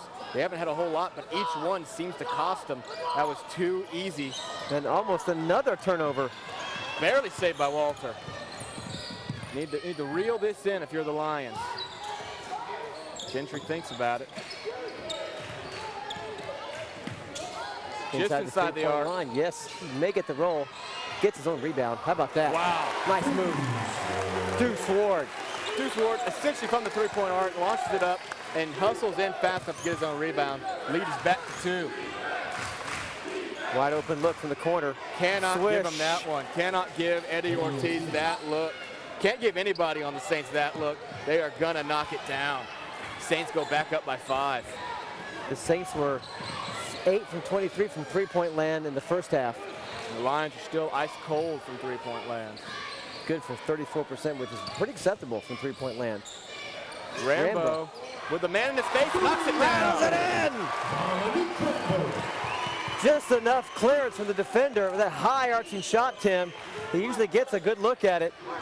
Gets it to rattle through. Cuts the lead to 2. And it's near steal from Rambo. Good job by Ortiz just to hang on to Good that defense from the Lions, but a better shot from Martinez. He was nearly triple teamed as he drove the lane, popped back out. A fadeaway jumper's good from the wing. Created his own space. That's something veteran players do. They don't need a screen. They don't need a blown assignment. They just find a way to create their own space, and that's what Ortiz just did. There goes Gentry, draws the foul, can't make it fall though. He tried to flip his own shot. He lost control of the ball, and as he was in the air, tried to flip his own shot off the backboard. Didn't fall, but did get the foul. Cue the danger music over at the Saints sideline. That is the 3rd foul on LaRon Smith. So 3 players in borderline foul trouble. And 4 players set to check in now. That's an interesting thing I've noticed in this game so far is that the Saints have been able to finish their and one plays. The Lions have not. Gentry right there, gets fouled, can't make the ball go in. Still a chance to get 2. The Saints, time and time again, getting fouled on the 3, getting fouled on the inside, making it fall. The Saints are going up strong. And in a game that's this close, those points matter. Those points matter a lot. Gentry trying to cut it back to 2 now.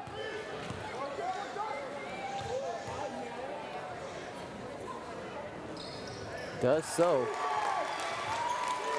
50-48. Your score.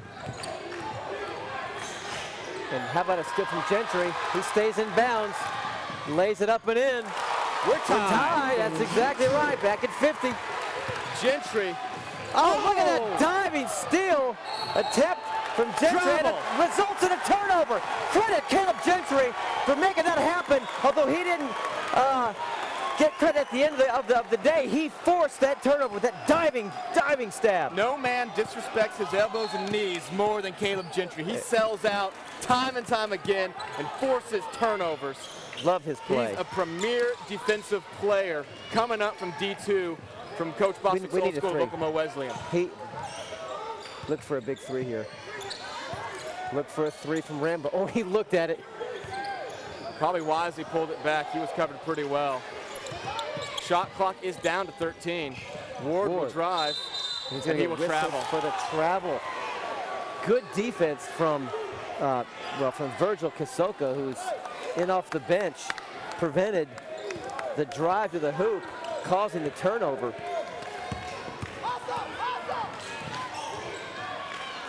Up and in. Walter let him go by, did not want to commit a foul. Walter has 2, so it's probably a good move. Oh, and a no-look pass to Noelway, who goes up strong in the paint. He will draw the foul.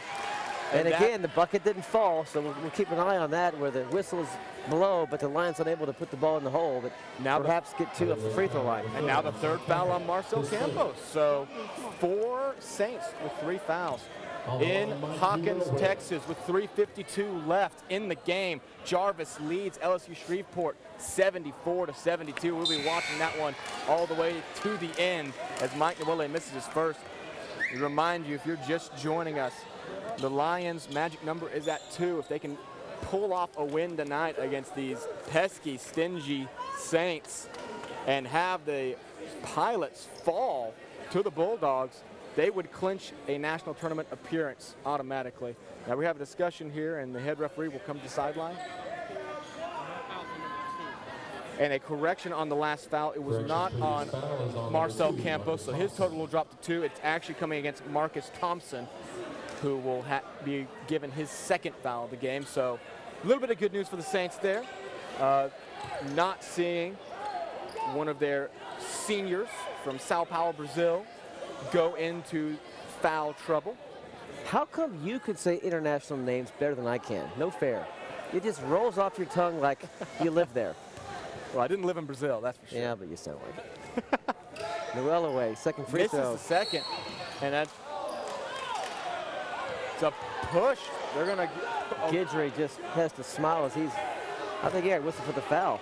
Yeah, he did. He got whistled for a push underneath the basket. Lions, though, got to shoot better from the free throw line. The Saints are going to send you there. They've got 17 fouls on the game now, I believe. You're going to go to the line. You've got to knock down those free throws. You missed both of those, and you're still down by 2. Have a chance to tie it up. Those points are going to matter in this game. Breaks the press. Strong inside move, and a blocking foul on Emmanuel Adoy will send A.J. Govan to the stripe. Number 32, Emmanuel Adoy, his second.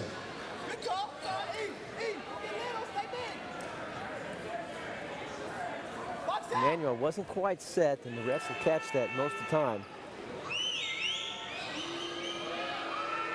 Govan looks to put the Saints up by 3.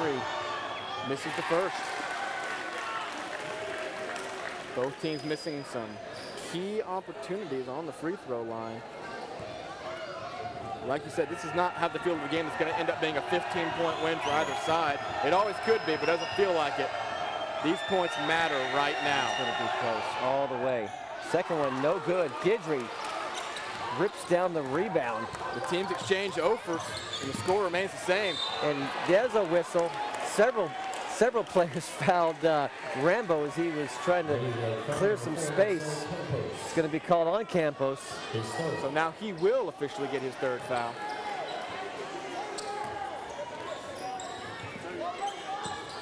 High screen from Adoy. Slip, take it, where did and that a pass, come from? an amazing pass from Rambo with a Noel away flush. And a carry. And now a turnover carry, or maybe he went out of watching bounds. Gentry. You were watching Gentry. The Saints were watching Gentry. Rambo flipped it, pulled a Harry Houdini, and somehow got it to Mike Noel away, who just sunk it through the hoop. Lions tie it up. And now Rambo with the skip in his step. Once more, lays it up and in himself. Rambo takes it home. Here's the 3. And that almost falls, That's but a big great offensive putback. board. Great position. Big Great offensive putback board by from Govan. Yes. Following what was should have been a made 3, just rimmed out. Here's Gentry. He looked at the 3, passed it up, back over to Rambo. I thought he was going to take it from there for a second. Don't feel it that much, Rambo. He might. Back into the lane, gets pushed, shoved, whistle, shot no good, but 2 shots coming for the spark plug of this Bostwick-led offense. Rambo, who played for Bostwick up in Oklahoma Wesleyan. And that's exactly what he is, the spark plug. That's what this Lions team needed. They haven't led in a long time. And now they have Dominic Rambo stepping up big with some huge assists, forcing some steals. He is the leader of this team, and he's just a junior. 2:34 in Hawkins, Texas. Jarvis Christian 74, LSU Shreveport. I'm sorry, Jarvis Christian 77, LSU Shreveport 74. We like that score. Rambo makes the first. Lions have a lead. It's been a while. Here the clock strikes 9. And Deuce Ward and Jonathan Walter will check into the ball game for Gentry and Noel away. The Lions back in the lead. Lions already scored 16 points in this It is a half. lane violation if he misses it. Nope, he'd make it, so bucket is good. Levy did violate the lane, but no call there, no need to call. Here come the Saints.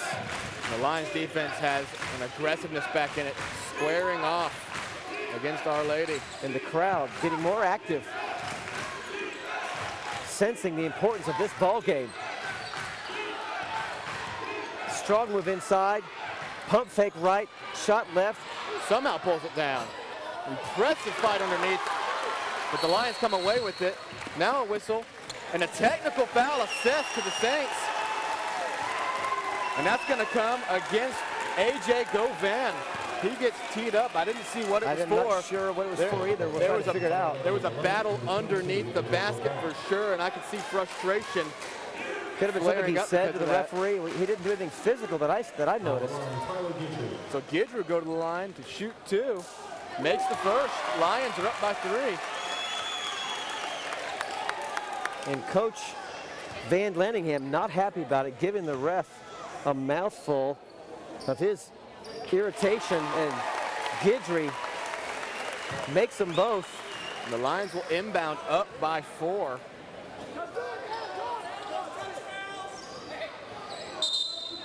And now Van Lanningham's been issued a warning. He may get technical. Foul called against him. Yeah, yelling in at the referee after the technical foul. Definitely not what you'd want to do in that situation. Mark this moment right here. Your score is 58-54. Rambo shreds the defense. Walter for 3. Is it good? It is! It is! Walter delivers! 61-54. Puts the Lions up by 7. Their largest lead of the night. Big 3 here for the Saints. Foul is being called. It's going to come against Walter, and it's going to be a 3-shot foul. I didn't see any contact on the 3-pointer coming out of the hands of A.J. Govan, but he is going to shoot 3, and Walter's going to assess his 3rd foul.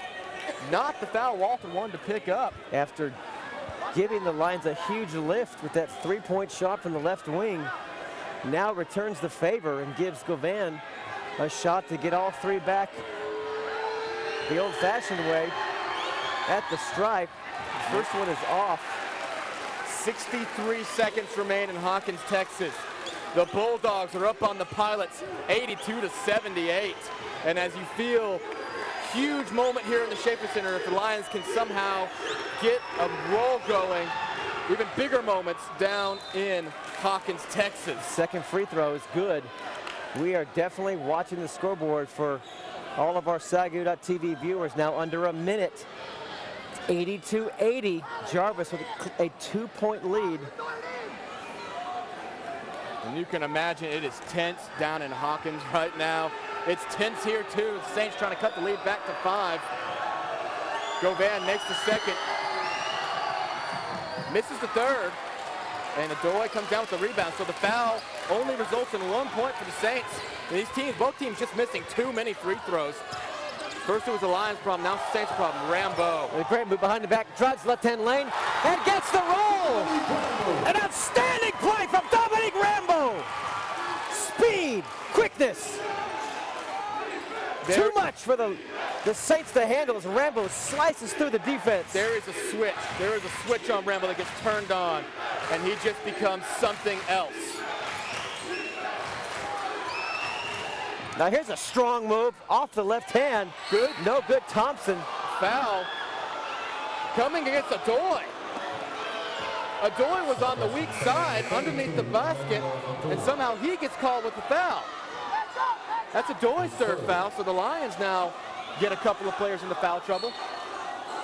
That's his 3rd. Timeout called by Coach Van Landingham. Wow, We're gonna do okay. one. So that is big for the Lions. You don't want your players getting into foul trouble. And for the Saints, you like that. It breaks up some momentum of this game at the moment. That is going the Lions' way entirely.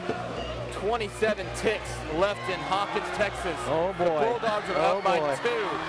I'm biting my fingernails on the right hand about this game and on the left hand for this game down in Hawkins. And the crowd basketball. getting into it. They want some T-shirts. I want a T-shirt. I want a T-shirt. You didn't get any purple gloves. You're not going to get anything. I want a T-shirt, baby. Come on, Judah, give me a T-shirt. Oh, right over my head. Lions fans getting fired up for this one, as it is definitely coming across as advertised. It always is. When you get 2 Red River rivals in the same arena, it's gonna come across as advertised. Saints are hitting the 3s. They're playing stingy defense. Rambo's making the big plays. Everyone is playing their strength right now. And how this game ends up will all depend on who can play their strength the largest and the last. Inbounding will be Eddie Ortiz.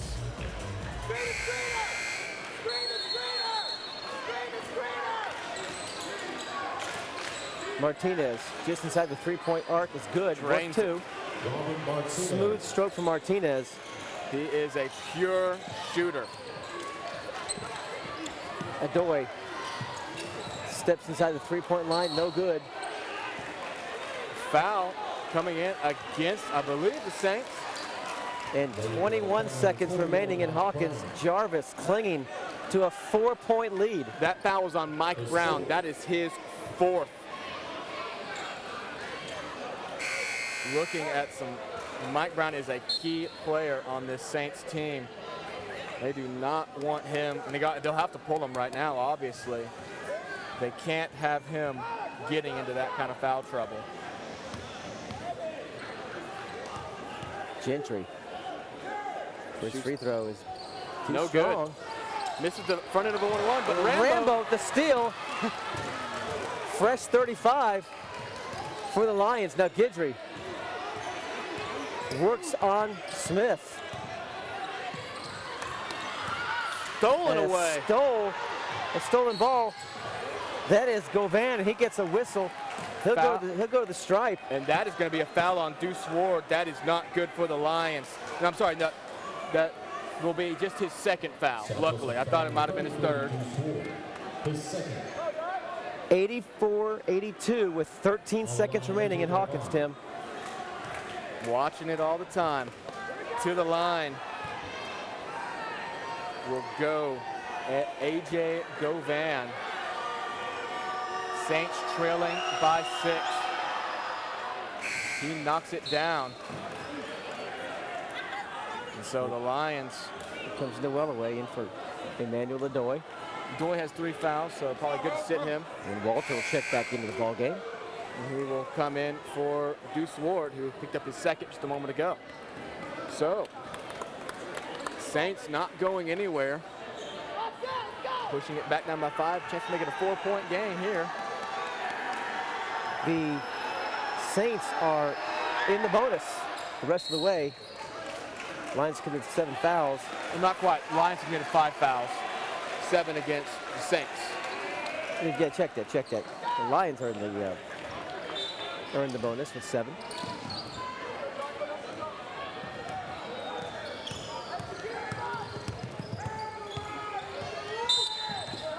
Foul is going to come against Eddie Ortiz. A little too much hand contact as Guidry tried to circle through the left side of the front court. Guidry's speed assisted in that foul. Well, he was on his way to the baseline, Tim. There will be extra basketball on Hawkins. LSU Shreveport knocks down a 3 with 2 seconds left to tie the game up at 85. So they are going to overtime.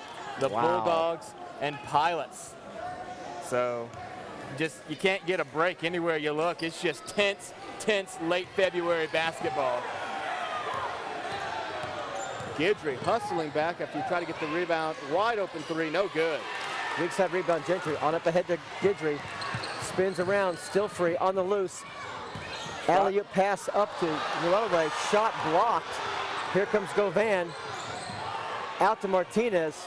Short, tip, Llewellyn. Now a dive, now Walter dive.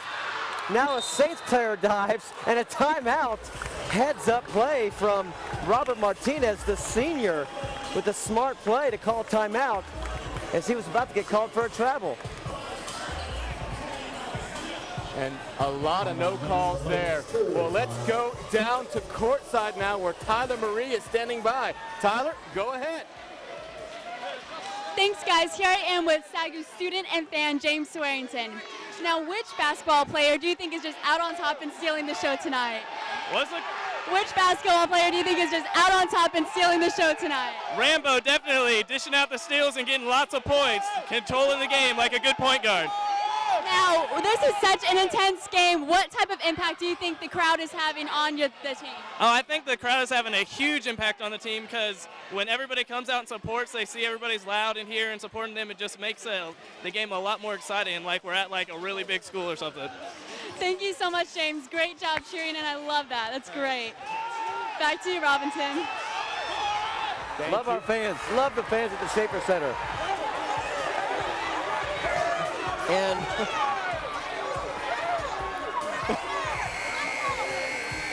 And we've got the scorers table begging for T-shirts. Yeah, the crowd begging because for the T-shirts. new logo is on the T-shirts. And our statistician, JW, comes down with a T-shirt. Congratulations, JW. But it's a small. Oh, and I won't reveal the size of JW. I have to say it ain't going to fit. Sorry, JW. Well, it's Give not it to your younger sister. Not quite It pulling ain't going to down. fit you, big guy. Not quite like pulling down a well-away rebound, but it's a T-shirt. So Lions up by 6, 64-58. Good ball movement from the Saints. Too flat in that shot. Walter tips it to Rambo, who tips it to Gidry. On up ahead to Gentry. Nearly out of bounds. Yeah, long Steps pass. back. Fingertip catch by Gentry. Drive to the basket from Walter and a foul. Walter back to the stripe. And Tim, you got to start hitting these free throws. This is going to become a game where absolutely he who hits the most free throws the last 5-6 minutes is going to be the difference maker, because there will be fouls called in this game. Govan commits his third. That is the 9th on the Saints. And another miss from Walter. You cannot miss these. And for the Saints, that's their 9th foul. Every foul from here on, double bonus. So the Saints definitely in foul trouble. The Lions not making them pay for it, though. They're not knocking down the free throws. Walter hits the second.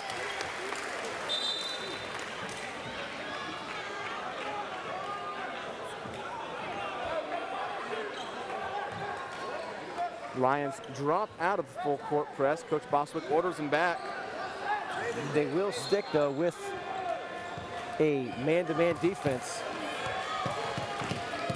Gentry on Martinez, leading scorer on the season for the Saints. Touch the shot clock, and that is out of bounds. Lions ball. As Eddie Ortiz's 3 goes wayward.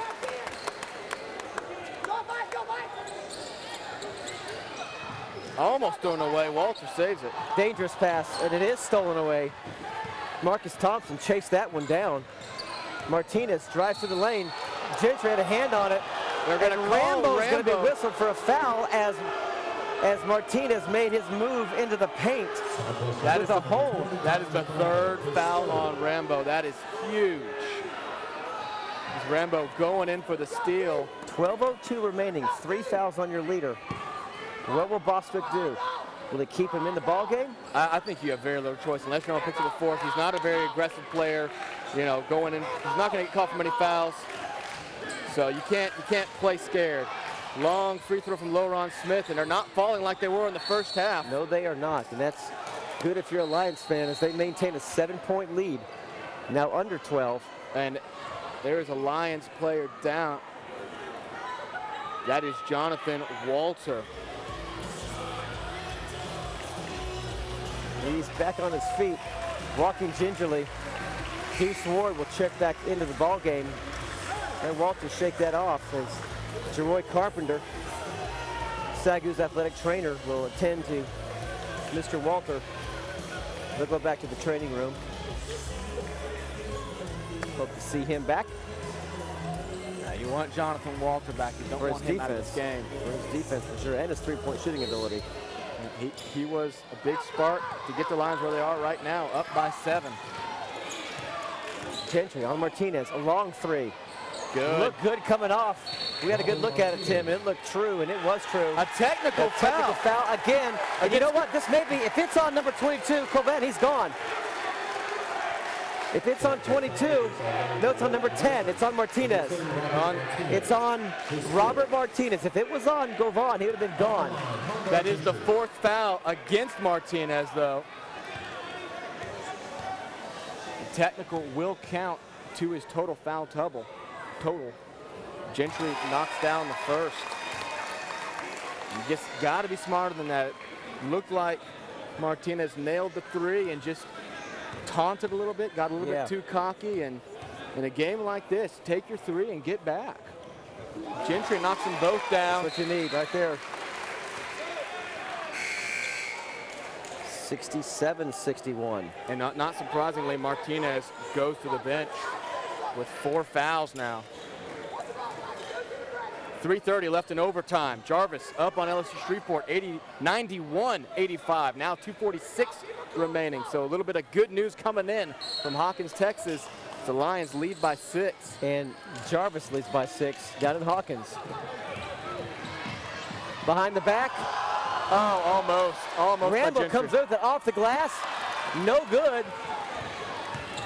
Saints back in transition, poked away by Rambo.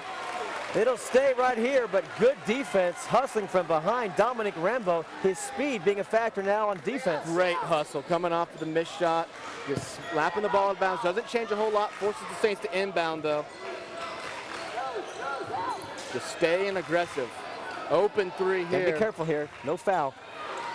Deuce almost dragged his foot. Guidry will bring the ball to the court with no pressure. Ortiz on Guidry. Nice pass over to Wellaway. Unable to finish. And then Guidry's shot swatted away. Guidry saw Wellaway flashing to the low post.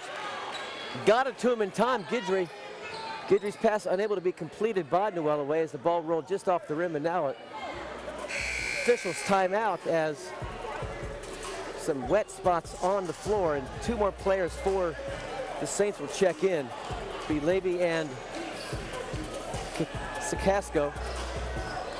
To the bench will go Govan, as well as LaRon Smith. 93-88 down in Hawkins. 5-point lead for Jarvis. If you're SAGU, you like that score.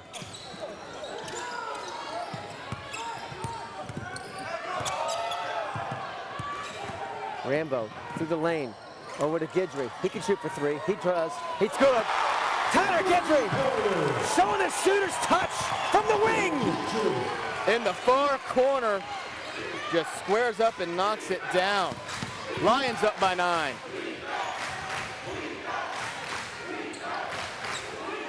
Oh, wide open. Not a good shot if you're the Saints. That's not his shot. In transition. And a foul. On a foul on, that's going to be on Bridge. Levy on Rambo. That's just his second, but obviously now for the rest of the game, 10.5 minutes, Saints in the double bonus. They average 28 a game, and they are definitely going to hit that total tonight. Rambo to the line for 2 free throws.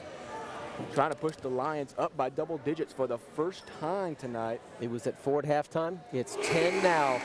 6-point advantage in the first half of the second half for the Lions as they look to drop the magic number to 1. And with a little help tonight in Hawkins, we could be the #1 seed in the Red River Athletic Conference, securing a berth also in the NAIA National Tournament. Second one's good.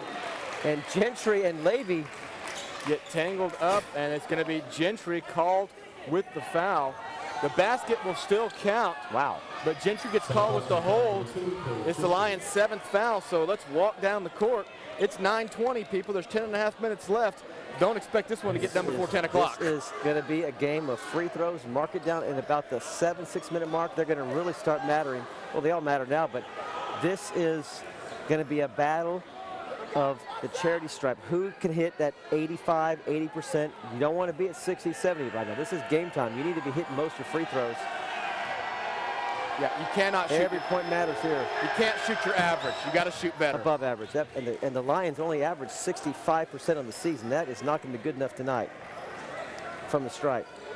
Because trust me, if the Saints realize that you're not going to shoot very well tonight, they'll foul you. They'll have no problem continuing to play a very aggressive defense, risk fouling players out rather than letting you get easy layups. Levy, second one does not fall, and Deuce Ward picks up the rebound. Rambo almost with the Peyton Manning pass down the court. Into the lane, scoop pass, does it get the roll? No, does get the foul. Rambo again back to the free throw line. Here we go. At this point, we're checking numbers. That's the 3rd foul against Virgil Sisco. So a lot of Saints in foul trouble.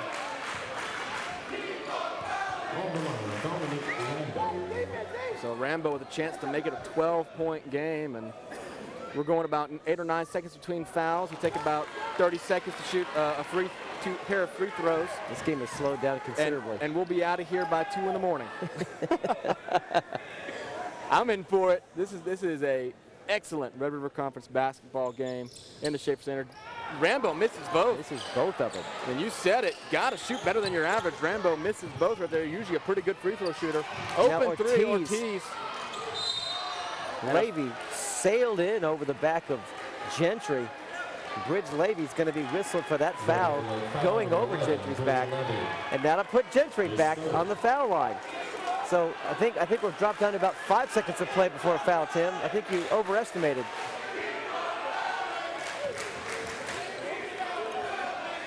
So raise your hand if you're playing for the Saints. You're in foul trouble now. And if you're the Lions, same story.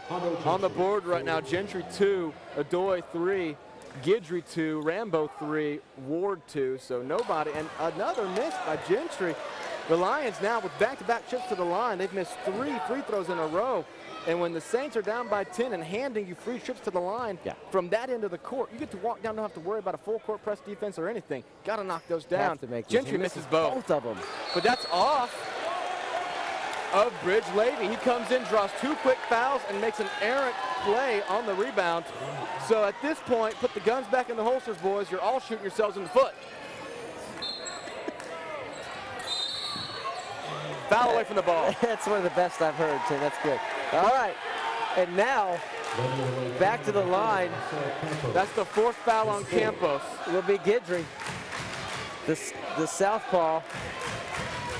And at this point, the clock isn't moving between fouls. So, this game could essentially last for eternity. Technical foul against Campos. He's gone. He is gone. He can't believe it. Van Landingham is furious. And Van Landingham is in the face of Marcel Campos. Not sure what was said. Of course, can't hear it. So Campos is gone with the technical. The Lions will be lining up to shoot 4 consecutive free throws, and they will have the ball. Yes. Mark this moment. 10:09 remaining. Chance to go up by 14 without a defender in your face. Cannot miss this if you're the Lions. As the Saints come unglued, getting frustrated, and it's understandable in a game where the fouls mount this quickly on you. It's understandable how you can get frustrated, but this is too big a game to let the emotions get the better of you. These are big points here. You're up by 10, but this can be gone in a big hurry. Gentry, first one's good. You want to hit all 4 of these. He's up a nice 14-point cushion. Jarvis up 96-91, a minute 49 left in overtime. Gentry, second one's good. Up by 12, Gentry gets now, to 10 points. And now for those are the technicals, and now for the original foul. The original foul. The original foul that came in on Campos. So Campos picks up a foul and a technical back-to-back. He is gone. Guidry with a chance to put the Lions up by 14 points. Got to shoot better than your average. Good. Guidry rings it around. 3 for 3. I think that rim's just friendlier. Our Lady Lake's been having so many problems down here. They got the rolls in the first half. Lions getting the rolls in the second half. I saw the line of Judah loosening up the screws on this end of the court. Nobody was watching. I saw it as Guidry makes it 4 for 4 between him and Gentry. Lions are up by 14. Open 3 from Martinez, drains it, and the Saints needed that. Big moment for the Saints. Going down by 14, and Martinez walks in and drains that 3. Minute 29 in Hawkins, 98 to 92 in favor of Jarvis Christian. As this game is definitely hitting its biggest moment, can the Lions sustain the momentum? Can the Saints rally back? Lions get across the court just in time. How about that? Rambo. Nice pass from Guidry to Rambo, guard to guard. Rambo has 30 on the night. Kicked ball on Dominic Rambo. It's an impressive kick. Oh, a foul. They are calling Rambo for a foul. That's his 4th foul. Tightening up this game. There is no room for error on defense now. As now that's 4. That's on Rambo. Rambo, as soon as he hits 30 points, draws his 4th foul. That is huge. The Lions' biggest offensive threat is off the court. He scored 30 of 78 points for the Lions. Thompson makes the first of the 1-and-1. That's not what you want to see if you were the Lions. That is big. You got to run about 4 or 5 minutes off the clock now before you can get Rambo back in this game safely.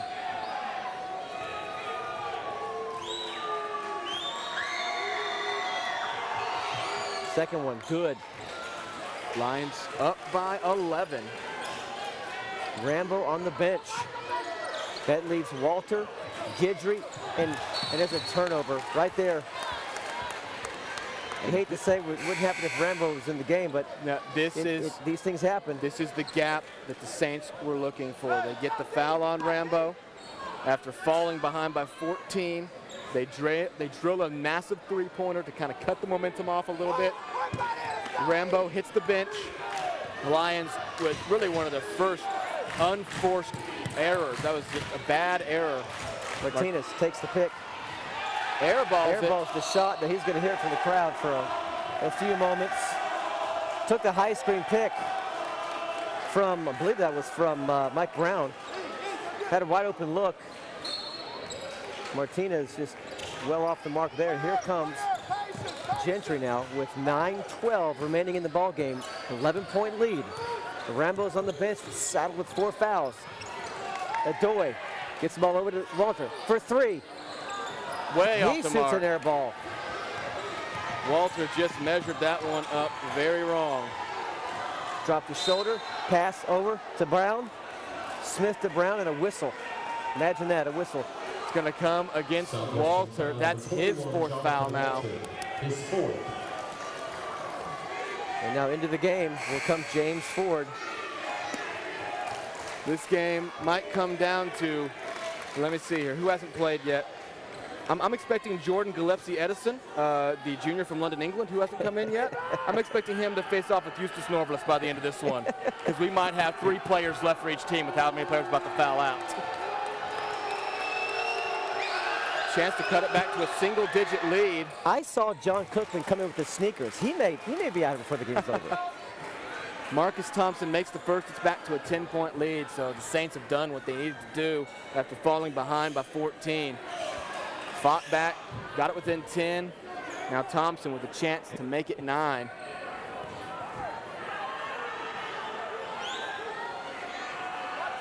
Thompson, a junior from Garland, Texas. In the DFW area, looks to cut the lead to 9. He does, rattles it through.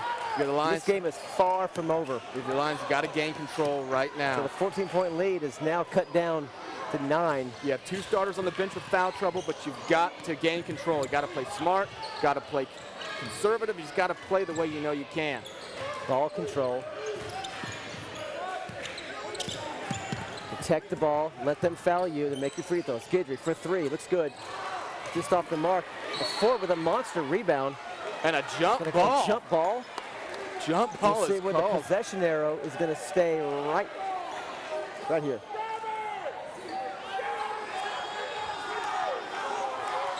And now the referee's conferring perhaps a possession arrow issue. We'll try to figure that out for you. That's exactly what they're talking about.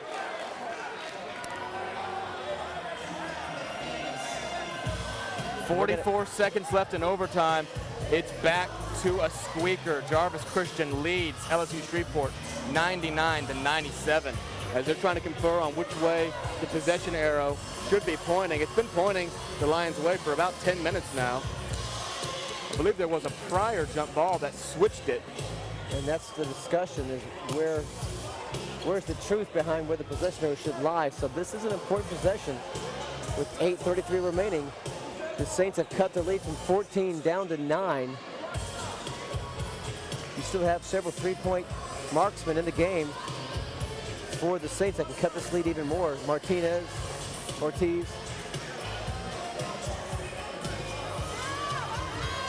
Official discussion coming in now. And they will confer again. Are they going to flip a coin? They understand this is a big possession. They want to make sure everything's all in order. The possession arrow would have been pointing Our Lady's way at the beginning of the half, but I believe we've had a jump ball since then. I believe you're right. And that's what we're trying to find out, if there was a jump ball. So we're conferring with our statistician. Now our statistician is going to get involved. When in doubt, go to the numbers guy. Numbers never lie. They don't. They got to tell the truth. It's going to stay right here. So the Lions will retain possession. No. Well, the ref pointed both ways, so yeah, now both ways I'm confused. are pointing, and the players are walking down. All right, I think the Saints are going to get the ball back.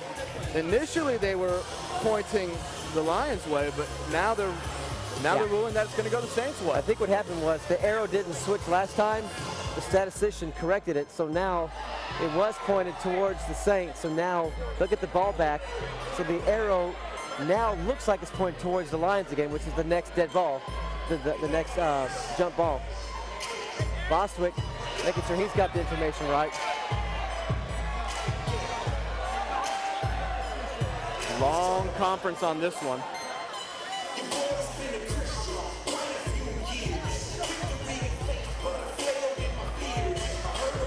And now both coaches, Van Langenham and Bostwick, both just trying to figure out what is the final ruling and why. As we are deadlocked at 78-69. 11 seconds left in overtime. Jarvis Christian leads LSU Shreveport 99-97. We will have the final, maybe the final. Could be double overtime down there. Or the we'll let you know in a moment. Drop to one in just a few moments. Martinez for three. That would have been huge, but big offensive board. Put back by Govan. Rebound, Govan on the weak side block. And the lead is down to 7, and the absence of Rambo and Walter is being felt in a big way at the moment. Wide open is Deuce. You got Deuce, who's fouled going up. Wide open, Adoy saw his man, Deuce waiting for the ball. And that's just enough recovery time, and the Saints had the foul, did foul, will put Deuce Ward, the senior, back on the foul line. And that is the 4th foul on Govan. So Deuce Ward will go to the line. First one, no good. Lions are suffering mightily from the line tonight, not taking nearly enough advantage of these Saints fouls. And because of that, they become very quality Saints fouls. Even though players are in foul trouble, they become very quality. Ortiz will check back in for Jovan, who has 4 fouls. An easy 2 right there turns into 1, and the Lions lead is just 8. So quality, even though they are mounting in a big way, quality fouls by the Saints.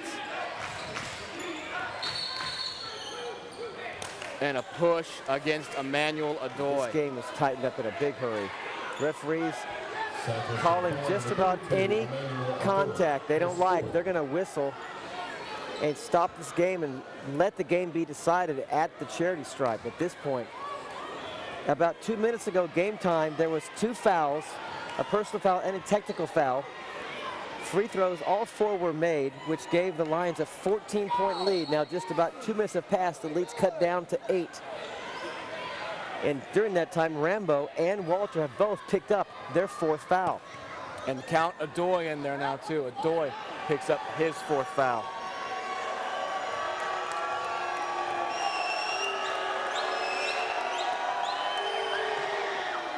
That's good. The Saints are definitely taking more advantage right now. They've cut the lead back to 7.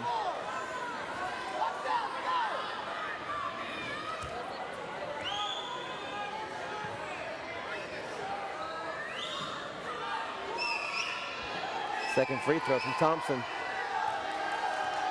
Could cut the lead to 6. It is good.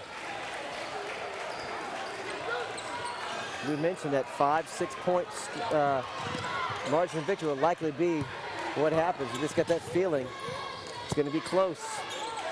Maybe closer than that, because the Saints are on the march. High screen pick. Big foul and by Loron Smith, and well, guess what? It's his 4th. But again, it's not a bad decision by the Saints. The Lions are not knocking down their free throws. Absolutely. Not a bad play at all. I mean, it puts Smith in massive foul trouble. One away from fouling out. If you have the bench players to replete those who are walking off because they fouled out. So it's a double-edged sword there. Guidry's free throw is true.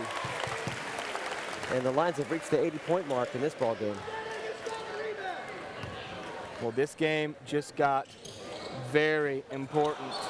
Another missed free throw. LSU Shreveport gets a layup and an and one at the buzzer of overtime.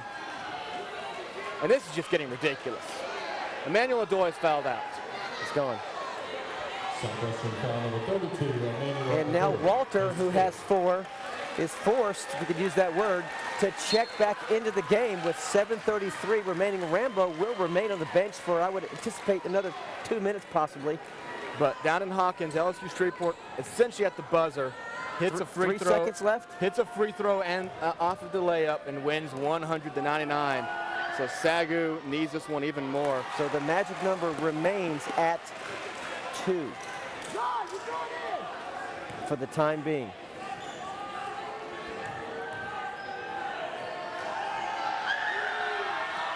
Second one is good. Total fouls on the game. 31 for the Saints. 5 seconds. 21 for the Lions. And something. A timeout. Timeout called. Timeout, smart timeout from the Lions. The ball was not moving fast enough across the midcourt line, and that may have been a coach's timeout. Regardless, 7:31 remaining, and the magic number remains at 2, and probably an amazing play. Maybe we'll see it in the highlights somewhere on the website, but an amazing play, I'm sure, down in Hawkins as LSU Shreveport steals one in overtime. They were down by 2 with 3 seconds to play. Made a layup, fouled, got the N1, time runs out. And your magic number remains at 2 for Southwestern. And LSU Shreveport is exactly who we'll be playing here in the last game of the season at LSU Shreveport. That'll be so a loss tonight or a loss at Wiley. And if LSU keeps winning that final game of the season, it's it. It's all about the final game. Well, it decides everything. LSU Shreveport has a very tough one against St. Thomas on Saturday. So we'll be watching that one, of course. But this one is becoming more interesting by the second as the fouls mount. 53 combined fouls in this game, and you're right, it is tightened. Literally no contact allowed. The Lions are shooting 40%, the Saints are shooting 40%. The Lions have missed 14 free throws, the Saints have missed 9. I'm sorry, the Lions have missed 16 free throws, the Saints have missed 9. In a game that is a 6-point deficit, change either of those stats to either way, you have a very different ball game. Got to protect the ball. Make your free throws. Guidry looks for help, circles left, gets it over to Ford. And check that Ward, and he's fouled by, looks like it's Ortiz, Tim. That's going to come against Ortiz.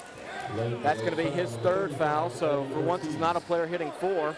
His 3rd. Not a bad foul again by the Saints. The Lions have been so poor from the line tonight. The only player in foul trouble on the Lions team on the court now is Walter. Everyone else with either 2 or 1 foul. Big free throw here coming. Got it. And how much time do you remain on the clock until you bring back Rambo? You want to get it down to 5 minutes. That's what I'm thinking. You want to get it down to 5.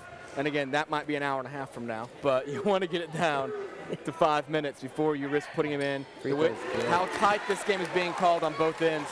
All it would take is a wrong step by Rambo to get in the wrong player's way, and he would be gone from this game. You want him in the final minutes. Almost turned over. Good save by Martinez. Martinez has 23 on the night, 4 over his average. Behind the back, over to Smith.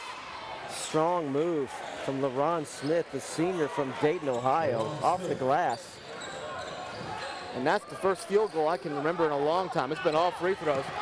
Ward was wide open, but Gentry was playing trapped. it safe, playing it safe. He was trapped and couldn't get it out. The point is, you still have the ball, so that's okay. You can always find a better shot. Oh, another good-looking shot in this possession. But you got to hold on to the ball, though. Gentry gives it up. And Rambo, with 6:22 left, checks in the scores table. And a high-flying rebound from Ward. Ford, he got numbers. Elects to go for a three, and he's got it! James Ford takes it himself, buries the three. Lions go back up by 9. Big three. And Ward now, or Walter, pulls down the rebound. He's got 4 fouls. He's got to be careful. Clock is under 6. Lions are up by 9. Huge shot by James Ford there. Breaking the streak. How about that move from Tyler Guidry? Slices between 2 defenders off the glass. Pushes the lead out to 11. Wow.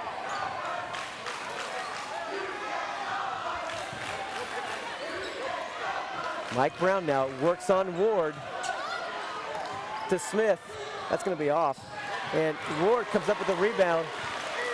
Guidry, the clock suddenly the clock's running, Tim. There's been no foul in a minute. It's amazing how fast that thing moves, seconds at a time.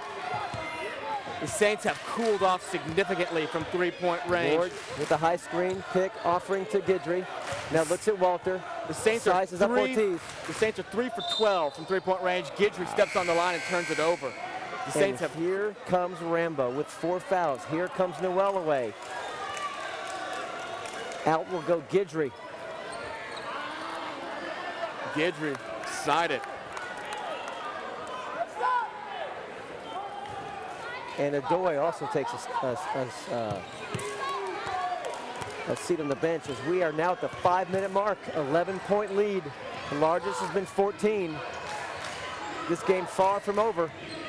Martinez, leading scorer, slices to the lane. Layup, foul before the shot on the floor. That's on Noel away, and that, no, that can't be right. That's his first foul. Are you kidding me? That in a game. Is he playing in this game?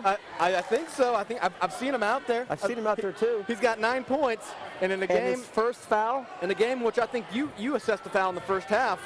Noel picks up his first. So welcome to the game, Mike Noelaway. Free throw is missed by Martinez. He's got 11 points. 1 foul, 5 boards.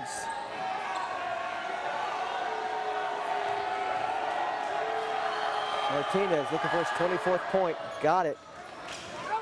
Leads back to 10. Got to take care of the ball. The Lions.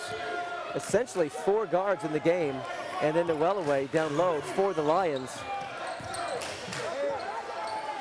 Got your hands team out there. Ford, Rambo, Walter, and Gentry. Walter will try a long 3. Tip, scramble for the ball. Back off, back off.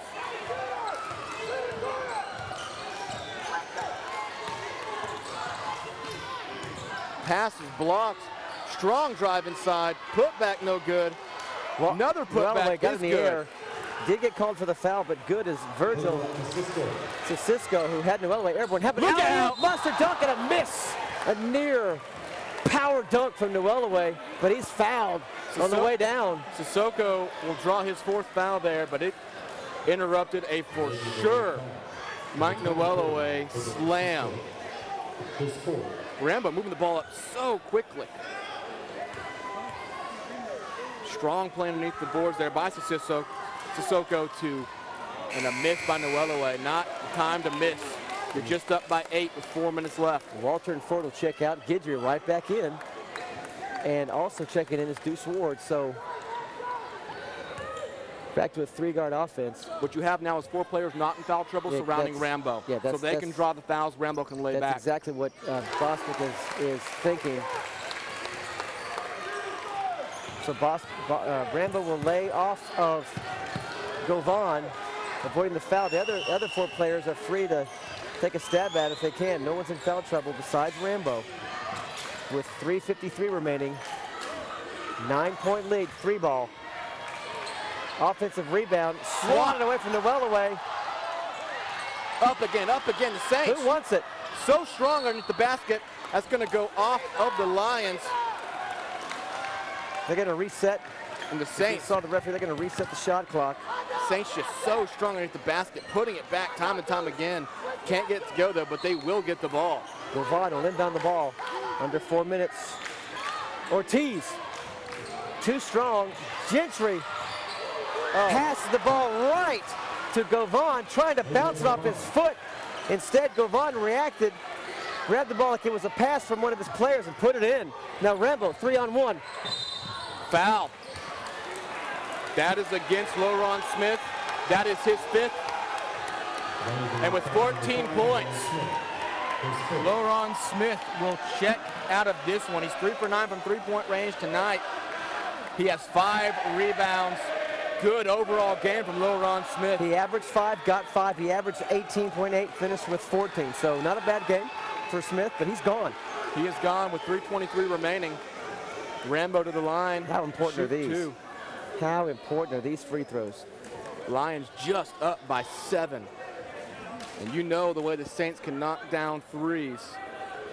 That 7 is won in the blink of an eye. Mike Brown's going to check in for Sisco. We've butchered his name so many times. Kisoko. Let's go with Kisoko. I think it's Sissoko. Sissoko. Saints foul on the floor right now. Mike Brown with 4. Robert Martinez with 4. Virgil Sissoko with 4. Eddie Ortiz with 3. AJ Govan with 4. Massive foul trouble all the way around. More than likely, we will be hearing a few more 5th foul calls, as the Saints will be forced to foul to kind of slow this game down. The Lions have been so poor from free throw range, shooting just around 64% on the game. Now you can better believe there's more fouls to come. Rambo misses the second. Saints just down by 8.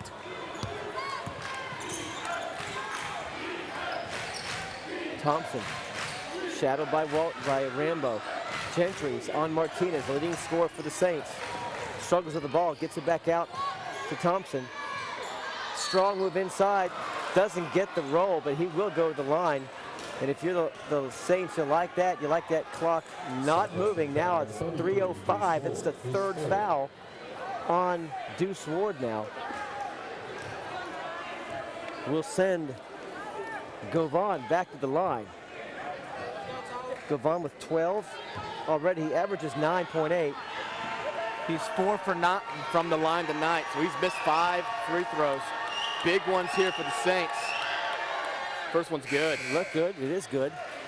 Guidry will come back in for the forward, essentially the center.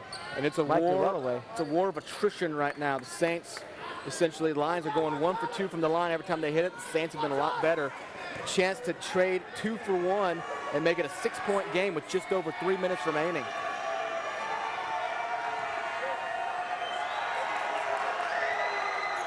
Second shot, no good. It could be a lane violation.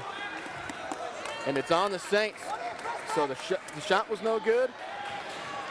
And the ball will go to the Lions anyways. Big miss by the Saints. Like I said, you had a chance to gain a point. Cut it down to a 2-possession game. Move by Gentry. Just trying to get some space. Eddie Ortiz offering. That was Rambo-esque. Ward now at the top of the key. Loses it, gets it back. And a foul on Ward. That's his 4th. Just like that, picked up 2 quick fouls. Now Ward's in foul trouble. He dished it out to Gentry and just moved through the Saints player. No free throws will result from that one, but it is big.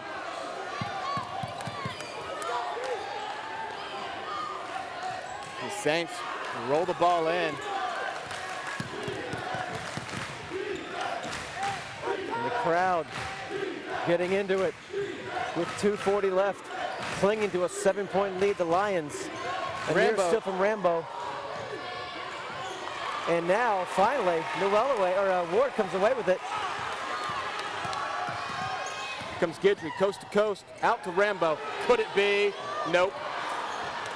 Just off the target. And if you're the Lions, it's not what you want to do. Too quick a possession. Good pass. Martinez can't get it to roll. Point blank layup, Martinez. Now, they got numbers if they want it. Guidry. Pull up and run the clock. Pull up and run the clock. Get this clock under 2 minutes, leading by 7. No foul call. Poke away. Nice poke to get the ball away from Guidry. And they're going to rule that Walter tipped that. He must have just got a finger on it. Yeah. So big forced turnover by the Saints. And Noelaway, who just checked into the game, we think for the first time ever with 1 foul, gives Ward a break, who has 4.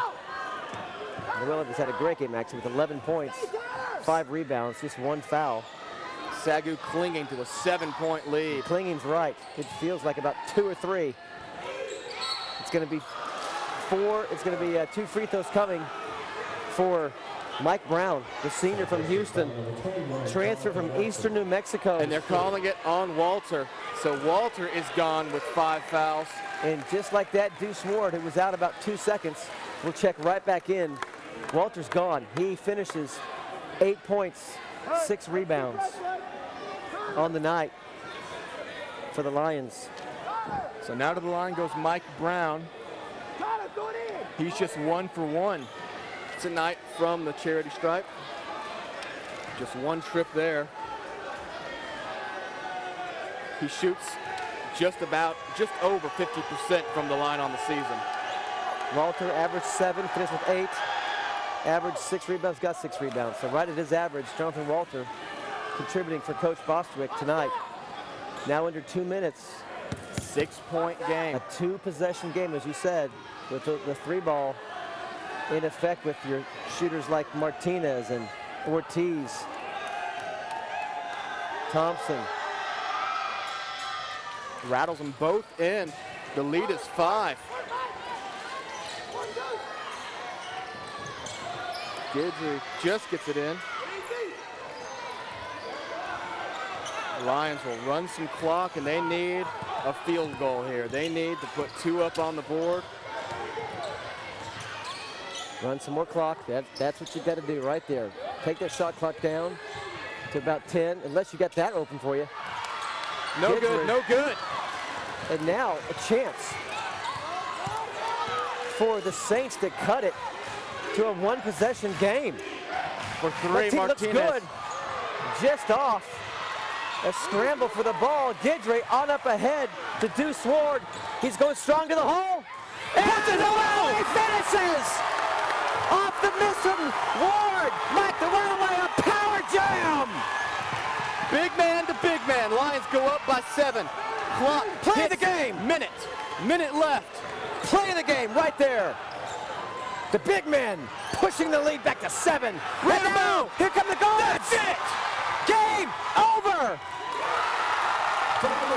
93-84 and a timeout on the floor.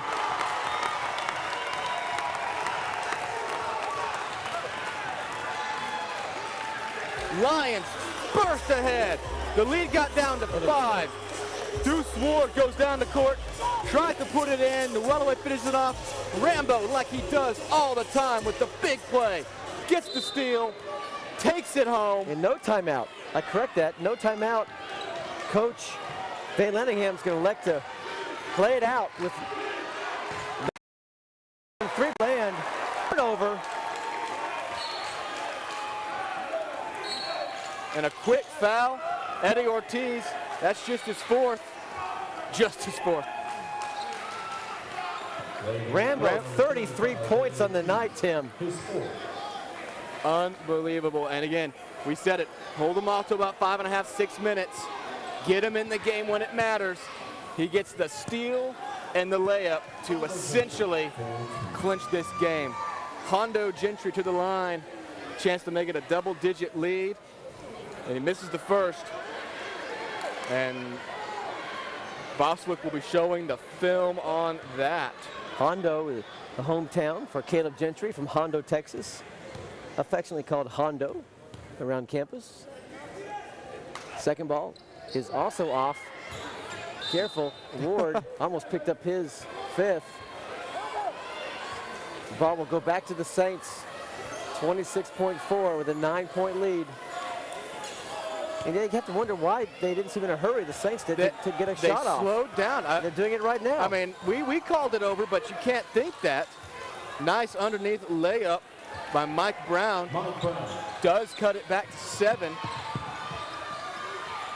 And a mugging from Mike Brown pushes Ward off balance. Ward wisely just walked away. And Mike Brown. Is that his 5th? Mike Brown was the first one to hit 4 in the game, and he now has 5. He will check out of the game with 15.5 remaining. And Deuce Ward will go to the line to shoot 2. This half, the teams have combined for 37 fouls. Wow. Wow. Overall in the game, we are now at 62 total fouls. Both teams definitely not helping out their averages on the season. They will be skyrocketing. As we mentioned before, the Red River Conference pretty much rounds out the top 10 of the NAIA when it comes to fouls per game. And it's games like this that definitely keep it that way. So Ward goes to the line. Lions have missed 20 free throws tonight. The Saints have missed 10. So missed opportunities from the Saints. Huge missed opportunities from the Lions. It just doesn't seem like it's going to hurt them in the end. The 20 misses. As the Lions. Hey, apparently. Someone just said the word taco. We're 5 points away, I don't but think I that's think we're happening. not going to get there with 10 seconds remaining. And that one finds its way through as time ticks away on the Saints. 95-88. And they will back off. Gentry will run the clock out, and the Lions survive another one. It's 16 in a row. They win by 7. Listen the to this magic crowd. number is 1. The Lions are 40 minutes away from the NAIA National Tournament. Another thriller in the Schaefer Center, another hard-fought Red River Athletic Conference ball game. Your Lions hang on 95-88. We'll go to a quick commercial break, come back with complete post-game analysis on this big win here at home in late February, right here on SAGU Sports Live. Welcome back to the Schaefer Center. Your final score tonight, 95-88 in the thriller. I predicted 5 or 6 points. It ended up being 7, but boy, it felt like about 3 or 2 the last few minutes. Again, it was that tight all the way. After the Lions pushed their lead to 14 with 10 minutes left, the Saints never gave up, kept battling back, and there you see it, the magic number to clinch the Red River Athletic Conference is down to 1 for the Lions as they survive this just hard-fought, brutally fought game. It was a grind. It's not often you see a score that says 95-88 and think, oh, that was an ugly game. Well, a game where the two teams combined for a total of 62 fouls. That's a grind. This game clocked in at just under 2.5 hours. You could have almost played a football game or a Yankees game in that time. But the Lions found a way again. They keep finding ways to win. Shooting only 63% from the foul line, Tim. Unbelievable. 63% from the foul line, 26% from three-point range.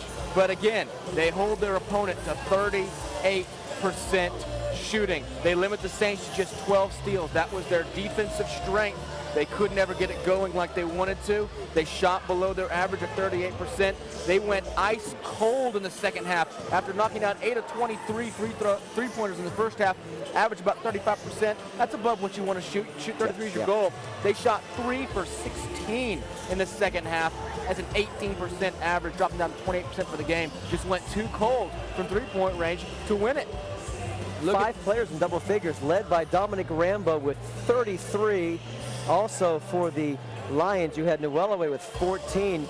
Tyler Guidry off the bench with 13, and then also chipping in 10 each is Deuce Ward and Caleb Gentry. And coming in with a double-double is Deuce Ward. He led the team with 11 rebounds, got 10 points on the Saints side. Robert Martinez, no surprise there, leads the team with 26 points. Ron Smith with 14, and A.J. Govan with 13. These are guys you know very well. They've been in here a dozen times, and they put on a show tonight. They stood toe-to-toe with the number 7 ranked team, put a scare on them, made them have to fight to the very end. But in the end, it was how the Lions have won it all year long. Newellaway with the big play, Rambo with the big steal, the clutch layup. Clutch, that's what describes this team. They are clutch when it matters. And The winning streak 16. This team has not lost since December of 2012. The world should have ended by then, according to a lot of people. And they have won 16 in a row since then. They have not lost in 2013. You are watching one of the hottest teams in the entire NAIA, the number 7 team in the land, and the second longest winning streak in the nation at now 16. I thought when they were 16, the Saints were 3 for 16 from beyond the arc, and that really, well, it has to factor in, and it did factor into why the Saints couldn't just push back and get this game any closer. And again, overall, the Saints do miss 10 free throws. They lose the game by 7. So again, you see that factor in. Obviously, the Lions missed 20. So had this game gone against the Lions, if they had dropped it, you would have very clearly seen how this game was supposed to be won or lost. So the Lions hang on for just a grind and a fight to the finish, but they find a way again to beat so set the stage for we have 2 games left. We have Wiley on Saturday, and then LSU Shreveport on, I think it's an away game later next week. The away game. Well, there's your remaining games. The stage is set. A win by the Lions on Saturday clinches the #1 seed in Red River Conference, clinches a trip to Kansas City.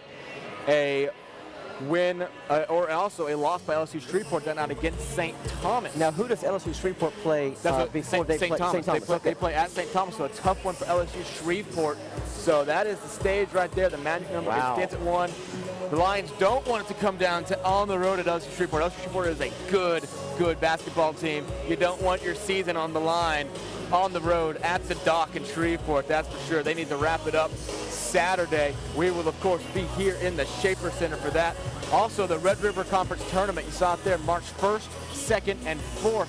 We will be covering every SAGU game if the ladies make it, and the guys obviously will be in it. We'll be covering every SAGU game for you, so spread the word. You can watch Red River Conference Tournament basketball here on SAGU Sports Live. We'll be following them as far as they go. Times will be pending on that, obviously. We'll get the word on that as soon as the season is over. And guess where you can find out the times for the games? Facebook.com, SAGU Sports Live. Simple as that. If you haven't liked the page yet, you have got to. That's going to be your first source to find the start times for those tournament games. You'll also have complete highlights of every game. Go back and watch them all. If you've watched them once, watch them again. Watch the highlights from tonight. There were plenty of them as the Lions, like you said, just keep finding a way to do it. They keep finding a way to win. There was about a 3-minute stretch there where the game just halted, and what happened was from 9:33 to about 7:33, there were 4 fouls called, which resulted in the 4th foul for 3 players and the 5th foul for 1 player, and it could have turned right there because all those were on Lions players. You had at 9:33, Rambo picks up his 4th. At 8:53, Walter, his 4th. At 7:54, Adoy, his 4th, and then 10 seconds later, Adoy's fouled out, but the Lions hung in there. They played tough. The defense, the quick offensive transition there, the slam dunk from Noel away from Ward, and then the pick from Rambo. Yeah. And the layup and in. Again, you're right. That was the adversity that they overcame. When they had gone up by 14, the Saints obviously not going anywhere, fought right back into it, cut it down to 7. You got your leading scorer on the bench. You got a key defensive contributor in Walter on the bench. You got Adoy fouling out. This team could have unraveled. This team could have panicked and said, oh no, the Saints still have our number. They can still come in here and beat us in our house. They stood strong. They weathered it. They kept it at around 6 or 7 the whole time, and then they got the big plays at the end to make it count. Well, our player of the game, it's pretty easy call. If you've been saying his name all season long, it's going to be Dominic Rambo. Here's his final stat line: 33 points, 4 assists, 6 steals, and 4 fouls, but he played wisely with those 4 fouls. The last 4 minutes he was in the game. So he is tonight's player of the game. He went 11 for 22 from the field, 2 of 8 from the 3-point line, and 9 out of 12, which is really good for Rambo from the 3-point line. Then we have our player of the game now with Bianca Alarcon. Bianca, take it away. Thanks, guys. Now, Rambo, it wasn't the prettiest of games. 62 total fouls. Did you go into the game knowing it was going to be so physical? Yeah, I always go in the game when we play our Lady of the Lake because they press the whole game, so you have to go in the game being ready for that press. They don't even care when they foul, so you got to get ready to just knock down free throws. Now, you personally, you got your 4th foul at 30 points, but Coach was wise with putting you back in the game. You kind of sealed the deal at the end with your steal and your layup. What was going through your mind? I mean, what was going through my mind just staying calm and, I mean, doing what I got to do for the team and just keeping guys first. Congratulations on another big win tonight. 16th straight win. Rob and Tim, back to you. Tim, final thoughts? Final thoughts. I mean, this is what you've earned as a squad. You fought through a lot. 2 years ago, this team was 10th place in the Red River Athletic Conference. They have turned it around. They have fought back through a lot of adversity. They filled in the holes. They keep finding a way to win. They're not pretty. They're not necessarily always flashy, but they've fought back, and this is the opportunity they have now. One game at home, Saturday.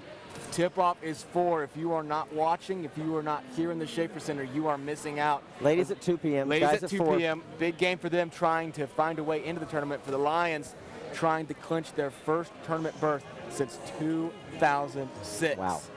Big time, big. Well, for Tim Roberts, our producer, John Cookman, our sideline reporter, Bianca Alarcon, and Tyler Evans, this is Rob Price saying so long from the Schaefer Center. Your final score tonight, 95-88. We'll see you back here in SAGU Sports Live at 2 p.m. on Saturday against Wiley College. Take care. May the Lord bless you and keep you and give you his peace.